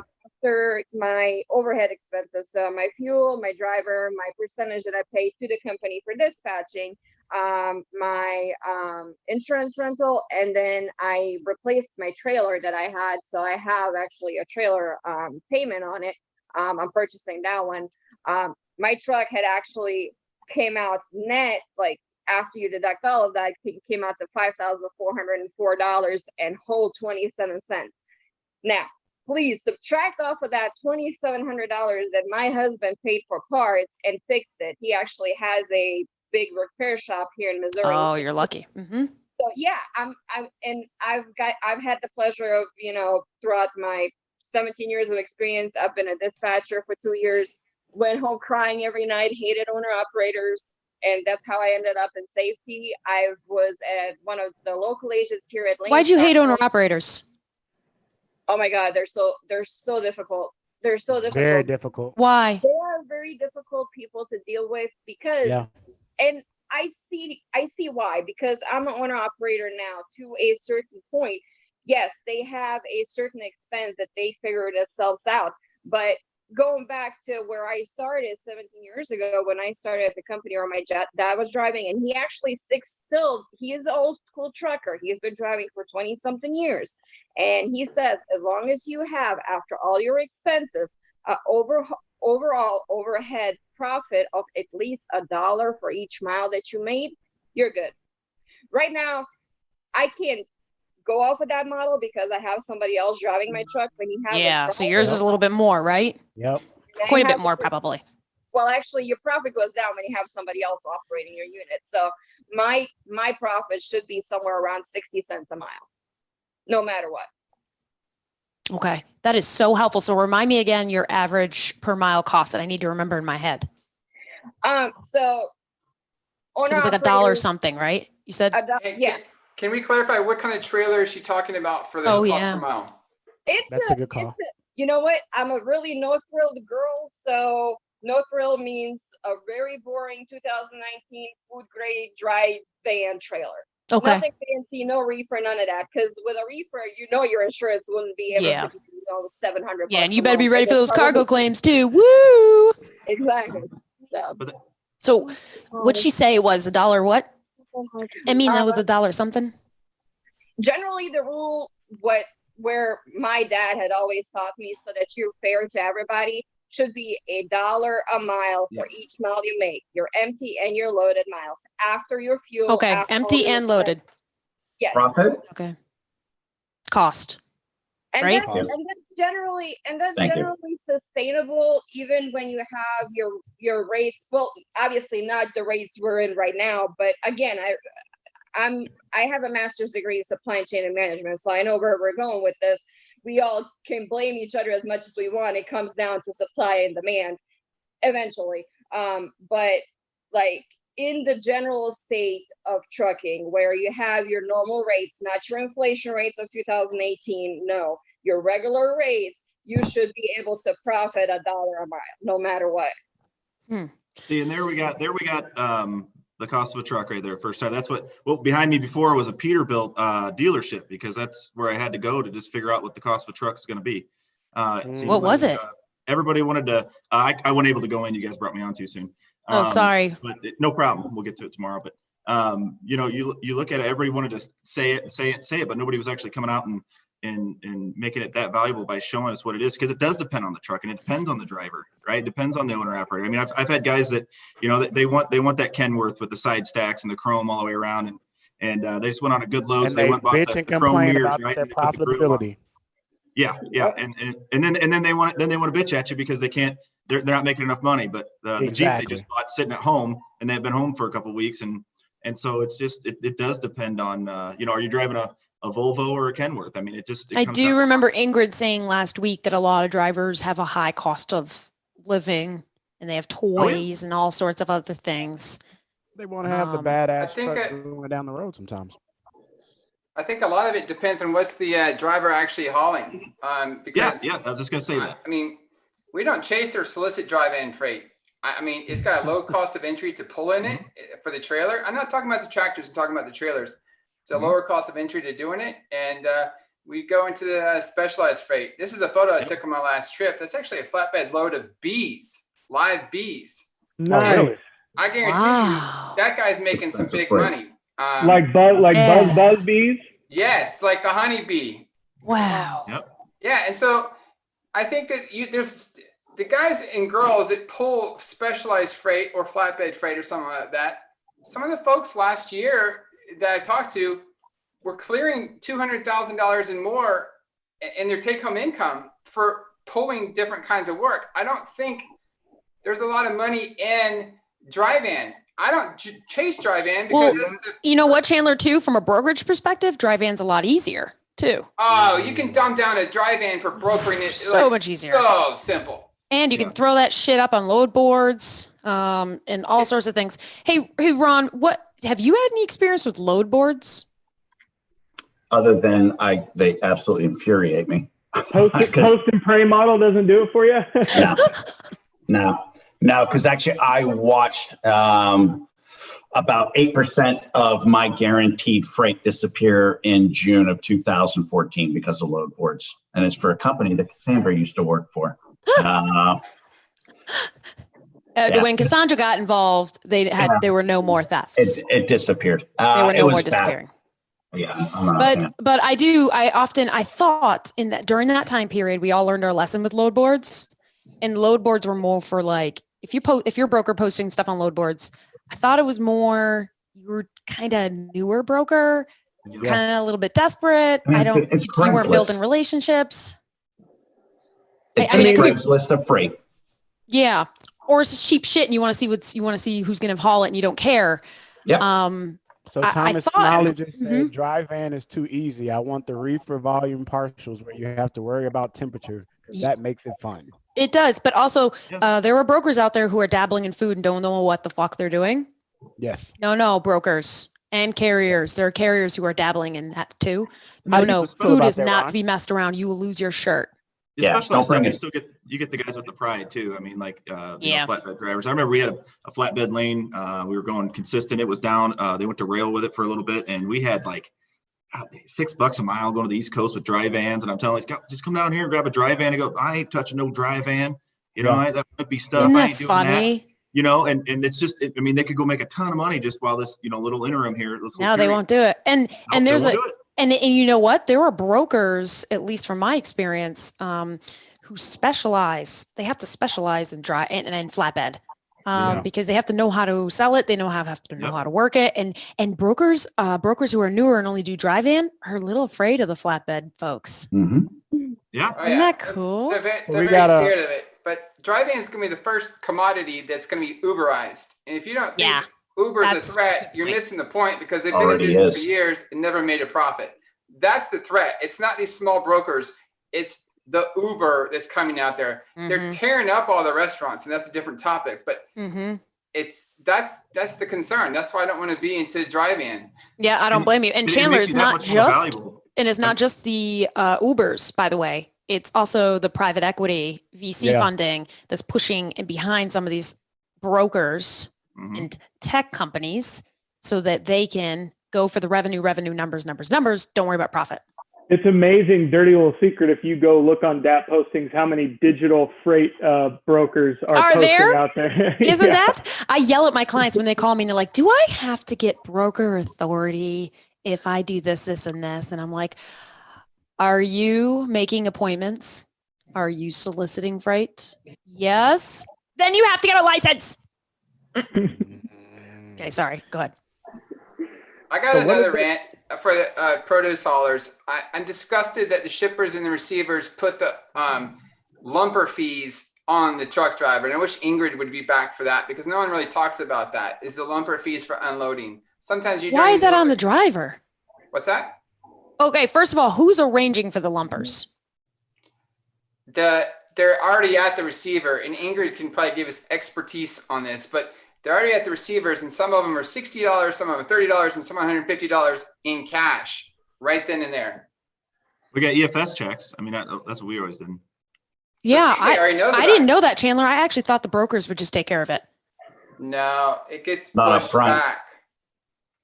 So TJ has some experience with Ingrid. Sometimes trying to get a hold of a broker, if you're working with one that's not in the game with you, they'll put you off a couple days, or if it's over a weekend, you won't reach them till like after lunch on Monday, and so you're fronting all that. Oh, I mean, that's you got to make sure going into it, you're talking with the broker, knowing whether or not hey, are there any unloading fees here at this? I need to know ahead of time. What's your process? Do I have to have EFS checks on me? You're gonna send me a code. Going back to communication, and we keep saying, hey guys, you do that. We're still not realizing that most of the broker shippers and carriers are not communicating together. That is an underlying conversation that we keep having, and we haven't solved it yet. How do we get them to pay attention to the notes, to just be open and honest about what is the load, where can you unload, can you be on my DC property or not? Randy's when do laughing. we have these conversations? Like I'm confused about this, because we keep dancing around the shit, but we're not getting to the shit. Like, no, we're not. I know you are, TJ. This is why I love you, JD. Sorry, the Gov. The Gov. JD, we're not. He's right. We're not getting to the true fucking discussion. We got a little bit with Amina. Get rid of the lumpers. I mean, like TJ said, why should he even wonder about the checks and all this and all these other conversations? They shouldn't even be taking place, because there shouldn't be lumpers and unloading fees ever. What's Ron saying? What's Ron saying? No, that's frankly, that's a pointless argument. Lumpers exist. So it's your job as a broker or a carrier to deal with the shipper to understand if that's their business model. Again, you don't like it, that's the business model. Yeah, you just don't take that shipper. And maybe, Ron, that goes into qualifying a shipper. Exactly. Yes. Yeah. Asking those fucking questions. To get rid of it, that's like saying, fine, I don't want to pay for fuel because I don't like it. It doesn't make sense. And this is so what Ron is saying is that a carrier and a broker's job is not just to get the shit from point one to point B. It's actually including the loading and unloading. Yes. You got to put that part of your qualifying. Well, here's one. People are just assuming is what's happening. Here's one thing. I moved some freight. Ignoring. I moved some reefer freight down into Florida, and it was actually ice cream loads where it was 3 stops with lumper fees. And It came out to $280 like all in. But the thing is with the communication, like the load delivered on Friday, it picked up on Tuesday out of Wisconsin and delivered Friday down in Florida. And the thing is, like, you just put it on your load confirmation, lumber fees apply, we will reimburse. The carrier goes No. Fuck the confirmations. Why aren't we having conversations? That's what we're getting to. Why aren't we repeating and repeating and repeating? And also, yeah, exactly. And also carriers, why aren't you guys asking us these questions? You know, most of the brokers don't know what the fuck is going on most of the time. Why aren't you asking us these questions? Like, are there any lumber fees? Are there any of this? Do you need this? You guys, I'm not going to lie. I'm sort of obsessed with containers, shipping containers. So I bought some and I had to move them around the country because I love them. I'm going to build a house out of them. I'm a fucking millennial. But Kaz, you're right. They're not. I talked to the truck drivers to move them, and the truck drivers are like, I'm like asking them questions. And I'm like, I'm just a dumb lawyer moving a container. Can you help me here? And I'm on UShip, posting it as an FTL flatbed, and nobody's fucking talking to me. Is that how carriers talk to brokers? But one more rant, you guys. One more.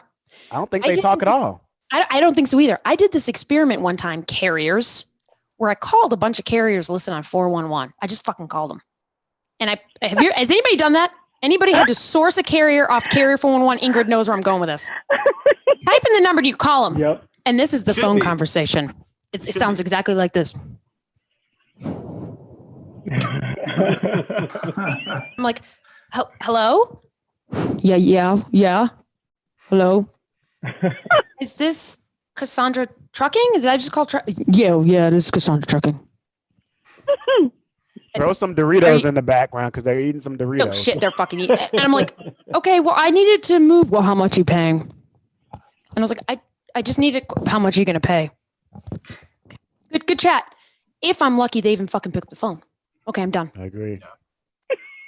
Laszlo, dealing with jump bottom in, feeders. man. Where are you at, Laszlo? You've been giving us some comments. I put you in because you were opinionated. Oh, he's my buddy, You have actually. been Hi. Quiet on me, Laz. Talk to me, man. Look at his happy face, you guys. He's so happy. We can't. Laszlo, make sure you turn off LinkedIn. Don't listen to us through LinkedIn. Listen to us only through Zoom. Yeah. Ingrid, can you tell us why truck drivers are paying lumber fees and why truck drivers aren't even asking us about them?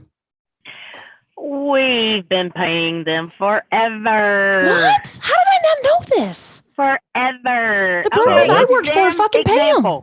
Example. First off, it's 40 years I've been in this, right? We've done this forever. You either unload it yourself. Now it's become where we can't unload it ourselves. No, you're not allowed to unload it. You got to pay them, and it's a separate third-party lumper service. But there's a good reason. I was with It's ridiculous. Right The whole below Chris no. Jolly. Ron's right. What's the good reason? No, it's not. It's how is it called ridiculous? Insurance. It's not ridiculous. It's insurance. It's insurance. Exactly. Absolutely. It's not ridiculous. Somewhere where they don't have anybody that can. Yes. I mean, you're Yes. going to a boutique. I mean, where are you going? I mean, you got to have lumpers sometimes. I mean, just Yes, it makes complete sense. Exactly. Yeah. And I'll be honest, Ron, I'm with you. Listen, I'm almost 60 years old. I am not going to unload freight anymore. So somebody's got to get it off. Yes. Thing is who's going to pay it? Okay. You show them that Here's the medallion thing. and you It's let them on know. my truck. Yeah. Thanks, JD. I've got you on my wheel, baby. JD. Yeah, it says JD. Yeah, Ingrid walks out the But- truck. She just shows it. They're like, "Oh shit! Ingrid's here." Ingrid. It was not. Well, thing is, I took the load. Okay, it may be your freight, but when it left your dock, it became my freight. It did. Yep. I know. So therefore, guess what? It's got to come off my truck. Mm-hmm. Yeah. Here's the crazy part that just rattles my brain, and I was near Chris Jolly the other day in Chandler. I unloaded Okay. 6 pallets. Wait, how did I not know this? I would have come visit you. Well, I wasn't there very long, and it was 3 o'clock in the morning, and you were probably getting beauty sleep and whatever. Anyway, No. not that you needed. Boy, that was bad. I didn't mean it that way. Maybe I did. No, It's I'm just okay. kidding. This is Okay. Madtropolis. Exactly. Okay, 6 pallets, $150. To load? Oh, To unload 6 pallets. Wow. Now, I need a that new was job. part of the load. I went to Santa Ana, California. unloaded 10 pallets there. And it was free. And it was not shipper paid. It was they received their own product. Right. So $150 for 6 pallets and nothing for 10. Sometimes if I go unload say 26 pallets of berries, it could be $240. But the guy that's 5 docks down from me can be unloading 18 pallets of berries, and because who he pulled it for broker wise, it might be $100. Jesus. If you So don't are you ask telling me your truck drivers are running broker- around with all this cash too? Oh, that's dangerous. 90% cash or Let me either ask you something, contact. Ingrid. Are there trucking companies are there truckers out there who are taking a little bit for themselves, like what brokers do? Are they like upping the amount? Okay, just checking. That's something you got to watch. I mean, I'd love playing that game with drivers. You know, hey, I'm on site, man. That's why I'd want to pay if I was a broker. I ain't having hey, you there was a pay it. lumper. There was no lumper. I know there wasn't a lumper. Don't. I'm not sending any EFS code. So yeah, you got to watch for that. It's fun to play. The game. You do, but I've never ever unloaded a lumper without a receipt and made sure that broker got that receipt. Yep. Yeah, because you're fantastic. Whether I paid it out of my pocket and didn't get reimbursed, he still got a copy, or she a copy of that receipt. I don't care who you are. Ooh, you know what is Laszlo? If you aren't, honest with people, don't expect people to be honest with you. Laz, what are you doing down there, man? What are you, right now? I'm trying to watch. Okay, it says CEO, manager on the CEO, manager, doctor, engineer. Why doesn't it say lawyer? That's annoying.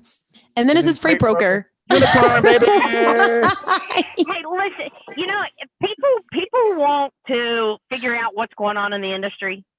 I decided, and I just told JD this. I said, I put myself through broker school in 2008, 8 weeks, parked my truck, and went to broker school. You did?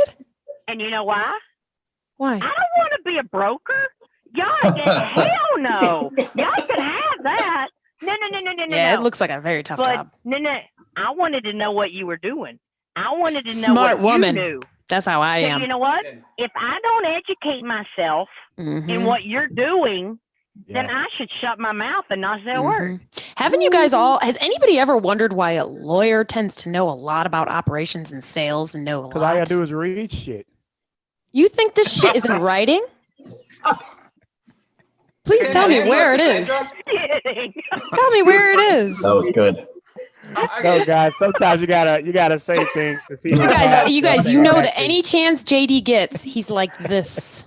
All you do is read shit. I love it. That was good. I'm innocent. It was hilarious. It was hilarious, JD. It's fucking real funny. Yes, read the book. Read the book, huh? So has anybody taken that there's a course out there in a very big association that's been missing lately? Is anybody taking that thing? Is it worth anybody's time? No. Is that what you took, Ingrid? No? Okay. Just curious. Freight broker courses that at do it. nothing but whore agents out. Oh, look who's here. Damn, Laz. I mean, the first line he comes out with. Let's go. I love it. He came out with a t-shirt first and now he's like, Unicorn comes Hey, out. it's the truth. comes out That's what it strong. goes.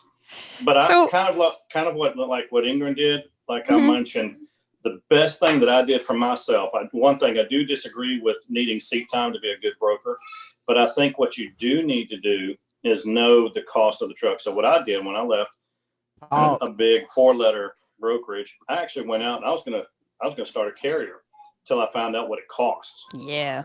But I went through how much it costs to buy a truck, the insurance, the whole 9 yards. I had some time, hell, as far as I'm concerned, I had a whole year on a non-compete, which was a joke, but I found out exactly what it cost. That gave me a whole new appreciation for things that the carriers have to go through, like Ingrid. And I'm not sitting here being like all these newbie agents. Their only focus is to, cut down the price, because you get to a certain point, they're not going to take it. It's an insult. And if you can at least talk to the carrier on, and know what the hell you're talking about, it's totally different. Randy said that he took CTB in 2007, not worth much. And then someone else said that the broker school, TQL just gives them a Q card. A Q card. Wow.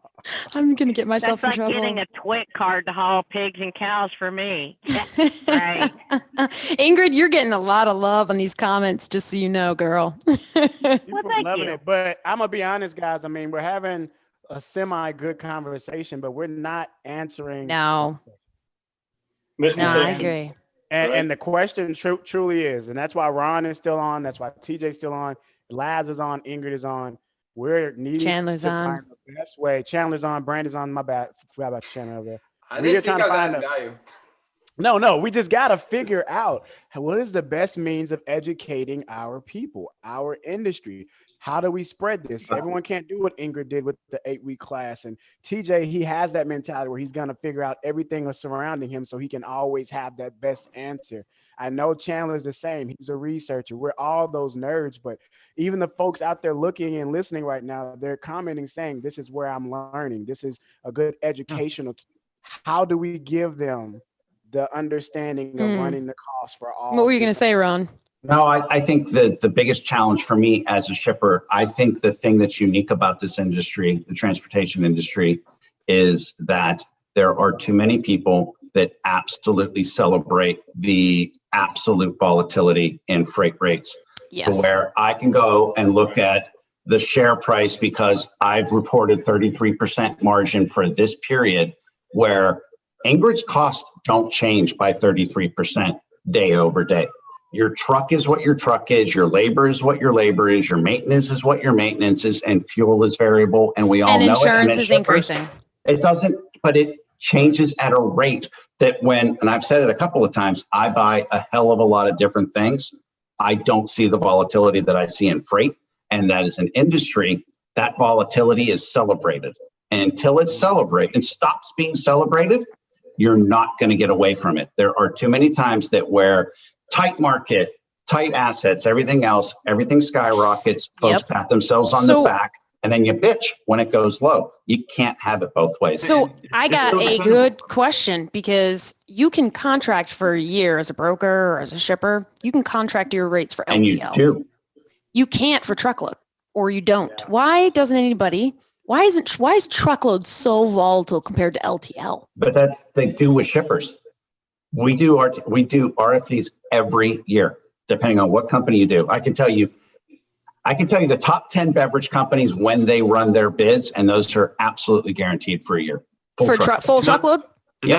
That's changing too. That's another big thing with the rates. That's changing. That's a big thing. After 2018, a lot of these big companies had to sit down and explain why they paid so much, and they had to sit down and come up with a strategy to not pay so much. I'm telling you right now, they've gone to quarterly and monthly. There are even, and I know a huge automotive producer that went to weekly RFQs. Now tell me that's not valuing a carrier, right? Yeah, they'll get burned on the back. It's stupidity. If they come in at a lower rate. Now that is not valuing the carriers. That's them trying to explain the cost and drive the cost down. And that's just how it works. That is part of it. It's going to happen. You got to adapt to it. If just like what Ron said, everything changes. If ocean vessels are bringing in salt, right? They're bringing in a ton of salt out of Africa. Out of that way, they're bringing them over. They could go Great Lakes and go Baton Rouge, right? Well, hey, how much snow do we have this year? Right now, the vessels are bringing something else in, which brings the commodity. Now the amount of that commodity is coming in because they're gonna keep moving, right? These little things are gonna change all of it. It all comes down to whether it's volatile. It's always volatile. And until you can get out and start educating and get people to look at things like that, like when you see an article that says salt shortage, or whatever it is, like, how is that going to affect me? What am I looking at? I could go hug a tree and stand in front of a tree, nothing against people that love trees, but and have a bulldozer like what JD was saying, and say, hey, don't take this stuff. Is that going to save every tree in the United States? No. Like what JD was touching on was it's going to start at the roots, at the grassroots. It's starting something in your office, in your company, in your LinkedIn connection network, and that's where it's going to have to start. And we also need to know that go ahead, Ron. No, I apologize. I was going to say, TJ, for every single broker that can talk like you can intelligently and brings value to the relationship, I think the challenge that you have in the industry is there's 10 that are going to talk to me about Christmas tree season. And quite frankly, I had a lot of them. And it's amazing to me because Christmas is always December 25th. And yet there's always Christmas tree season. But that's the standard talking points to where what you're talking, very real. I can go and look at it. And when I buy aluminum cans, or I buy hops, or I buy anything, I can look at, oh my God, there's a vole outbreak in Yakima Valley in 2017 that decreased the total hop yield by 8%. I'm like, okay, that's absolute math. I can do that. But you know, Ron, there's too many of these. How many freight brokers know the Illinois River is going to be shut down this year? So everything coming up the Mississippi to go to Chicago, it's got to go through Great Lakes. There's only about 3 companies that can run Lakers through there. How much is that going to affect rate? Are they going to break off on the Ohio? How much freight's going to be sitting in Louisville and Cincinnati? Are you calling on those areas? I'm telling you, it's just little things like that. No, it's true. What are we going to get? Let's see what Ingrid. What did she say? Go ahead, Ingrid. And I'm sorry. This gives you why there's such a difference between truckload and LTL. Right. Is exactly what they're saying right here, as well as LTL changes every single time you go to put that on the trailer. A truckload doesn't change as rapidly and on a steady space, and exactly for the reasons they just gave you. So that's your two differences in an LTL and your truckload. Yeah. JD, I'll go back to answering your question. You're frustrated that we're not getting where we want to be. It's because there's not a single platform for it. Cassandra's actually the first one to actually do this, because you could say, well, maybe trade shows or other things would do that. But when you're pricing trade shows where the head count is a lot, thousands of dollars to attend, yes, it is. It's not going to have the collaboration and a diversified panel. So Cassandra's the first one to bring this together. A lot of it, and also it's outside of our industry, it's how many people want to dive down and actually want to make themselves better within their industry, or is it just another job? It's just a job. I could work in the logistics, or I can go work in a hotel. I can go work, you know. How do you get them excited? That's what it comes down to. Again, I always preach it. It comes down to management. How do you get them excited? You know, they're not going to. You got to get them excited, but make it seem awesome. Huh? You can lead a horse to water, but you can't make him drink. But I think if you want to learn and get better, okay, you have to find a mentor, and everyone needs a mentor. I don't care how good you are or how better you're doing. You need to have someone who can help you evolve and change, and that can put you in your place when you're wrong. And if people want to learn and get better in a different industry, find someone better than you, bug them, even if they don't want to be a mentor, and ask the questions. That's putting it back on them, though. I mean, again, if they don't have it in them, you know, it's your job to find it in them. You can lead a horse to water, that whole phrase, but you also give a man a fish and feed him for a day, or teach him how to fish and feed him for the rest of his life, right? So are you teaching, are you actually trying to pull that out of him? Because I've had some guys that, man, I was like, hope this guy's terrible. Do you realize how many people are starving for this? You're right, TJ, that's a great point. And you gotta adapt to different people, and you've got to learn different ways to coach. So I'm with you on that. Yeah. We got a comment that says, we got a comment that says 90% of the LTL freight is handled by a small group of carriers, and truckload it is almost the reverse. I was waiting for someone to say that. Trying to get TL carriers to charge a similar amount like LTL would be like herding cats. Yeah. And have you guys noticed that the LTL world, when you want to negotiate your tariff, very old school, who they like more? If anybody's ever done it, it's hard. It's even hard to break in. Like brokers will use other brokers like Global Trans because they can't even break into the LTL pricing world. It's like on a lockdown. And then trucking's all over the place. So maybe that's why too, is that trucking, it is, you know, now that I'm remembering, is like when you're sourcing trucks and you're sourcing the freight, it is hard to find trucking companies at good prices all over the country. Go for it. Can I just say one thing, like just for brokers, this is my cost. I'm in the dry van business. So I just want to run down a quick list for like 30 seconds. So, okay, fuel costs, 43 cents per mile. Truck and trailer lease, 26 cents per mile. Repair and maintenance, 17 cents per mile. Truck insurance, 8 cents per mile. Permits and licenses, 2 cents per mile. Tires, up to 3 cents per mile. Tolls, up to 3 cents per mile.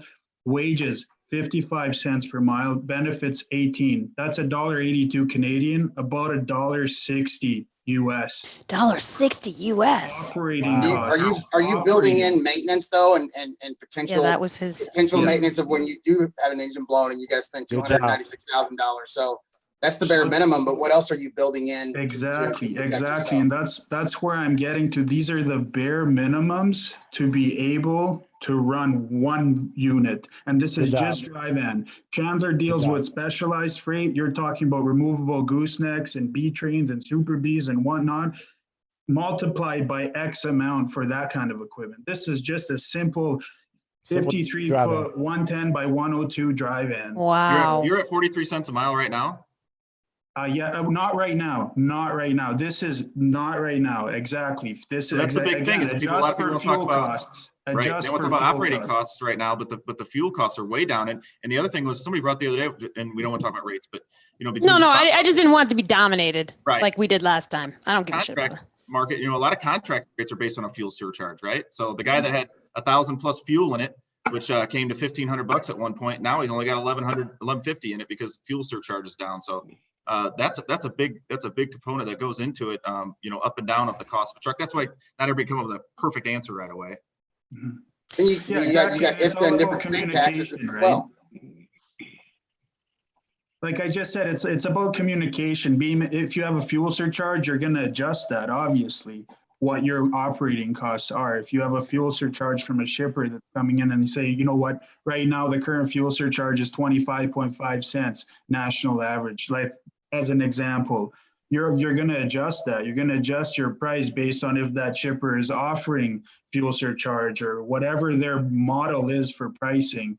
Some of them say you need an all-in price. Some of them say make sure you do not include the fuel surcharge and make sure you follow our schedule as we provide to you. Yeah. All right, guys, we gotta wrap up. I want you guys to start thinking about what you want to talk about next week, because I think we're all learning from each other, but we're also coming together and educating. Someone in the comments had said national conventions require big sponsors to underwrite it. The big guys will dominate discussion and squash the convo. I think that one thing I've said, and JD will definitely approve of this, is that when we come here, we're not companies, we're people who have the knowledge, who we're not experts with graphs. We have lived this business. So this is JD's song. Jackets. And JD, can you hear it? Listen to that bass, guys. JD loves it, you guys. So thank you so much. Dan, we will see you next week. Perfect. Sorry we didn't have a choice.